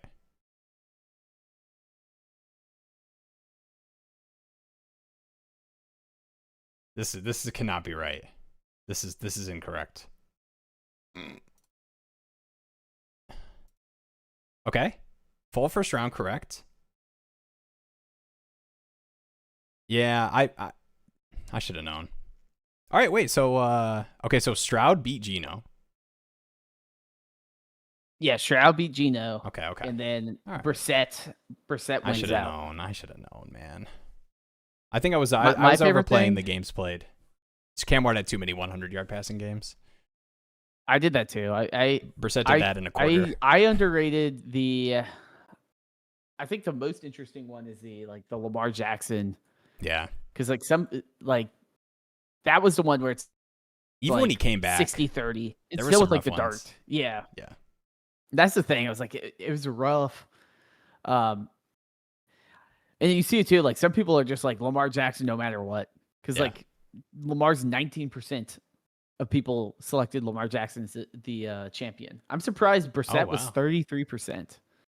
So a lot of people were in on the Brissett. Yeah, the like week 6 matters a lot less now that I think about it when he's throwing 60 pass attempts. Yeah, when he's bombing it. He's playing Cam Ward, number 8 2, quarters. That's crazy. Cam Ward finished 2. Only 4% of people selected Cam Ward. Dang. You got 0.24% selecting Michael Penix. So honestly, overall, not too bad. Right? No, I mean you missed, and it stacks. Like your score stacks based on the round. Okay. So the fact that you missed a second round and the final is worth 6 points. Okay. So. All right, okay. All right. 16 yards, dang. Yeah, the Lamar one I had a feeling, and then the Penix, Jeremy's most owned dynasty quarterback, of course, had to have him in here. All right. Yeah, you know me, the Panthers fan. Gotta shoehorn the Falcons quarterback. I'm adding that to the rotation. I used to be a big I had the Wordle phase. And then I started getting back into the sports games. Yeah, dang. That's I'm adding that to the rotation. That's a fun one. I just love filling out a bracket. And I was like, you know what? Like yeah. I'm like, I might like filling out the brackets more than I like watching college basketball. Just having a giant bracket, and I'm like, oh, like this team I've never seen versus this other team I've never seen. Who do I think should win? And that's why we're first and third. Random stats. That's why I'm like, I want to be able to scratch the sports itch of that throughout the year. So I don't play a ton of my games. I don't play a ton of trivia games in general because I'm usually doing other things. But I do think the bracket one is just gonna scratch the itch. That's one of my special interests, I guess. Heck yeah. I love it. All right. Well, stay tuned. Like and subscribe if you're not. Join the Discord, link in the description. We have a video coming out soon. Some off-season buys. It'll be dropping soon. Jeremy, any parting words? I was about to get excited and talk again about how awesome the sleeper integration stuff is that you're working on, but we gave that the time it deserves. I don't need to do another freak out about how awesome that is. Yeah, I mean, I think just stay tuned. I mean, obviously, the bracket stuff I shadow dropped. I'll be doing a more formal announcement later this week, but the right back stuff is in the works and it's getting close. Like I'm starting to not cut features, but pause features of let me get this stuff out, so that I can start getting feedback, start to get people used to the idea of writing back, and then I can refine some certain things. So definitely stay tuned. That's probably going to be out in the next week or so, because I definitely want to get it out. There's other things too I want to improve. There's a lot of functionality of making it easier to manage multiple leagues across the site, because it's very easy to dive really deep into one league, but then it's how do I handle that when someone's in 10 leagues, because and kind of populate the data and make it work in a way that's easy. So I got a lot of things coming, and the right back's gonna be a lot of fun. It's not the marketing brain, guys. I'm not a copywriter, but Dynasty Daddy is just dude, it is just a love letter to Dynasty degenerates. And this is just such a good example of that. I am so pumped to utilize this, and I'm adding it to the rotation of the people that ask me, oh, what do you why do you have a camera in your basement office right here and a massive light above your desktop? And I explain I do this fantasy football video stuff. Do you know what Dynasty football is? And I have to explain the concept of drafting rookies. Yeah, you're you keep the team every year. You only do rookies. Everyone's okay, dude, stop. All right. But I'm just here to drop your Amazon package off. I just need your signature. Yeah. We're just here for the 5-year-old birthday party, bro. I don't need to know all that. All right. Heck yeah. All right. I'm pumped. GG's. Good stream. Good mock. It's for premium content. I think people, the worst was when I interviewed for jobs and had a nice like light and camera setup. Yeah, the backlight. And I have this like, I use this mic because I was like on my computer and I was like, I could use a crappy whatever, but I couldn't get the thing to work out. And I just told them I did like podcast sportscasting stuff in college. That was my I didn't want to tell them about Smash Club that I started and Dynasty Daddy, but now I'm proud of it. I should have known. I got the job anyways, but I should have told them to check out the channel. You always have Tuesday to drop night, the 9 p.m. Eastern. I used to do Smash Club. That's always the truth bomb. It needs to make a reference once a month at least. All right, appreciate you all. We'll have the After Dark Melee stream one day. One day.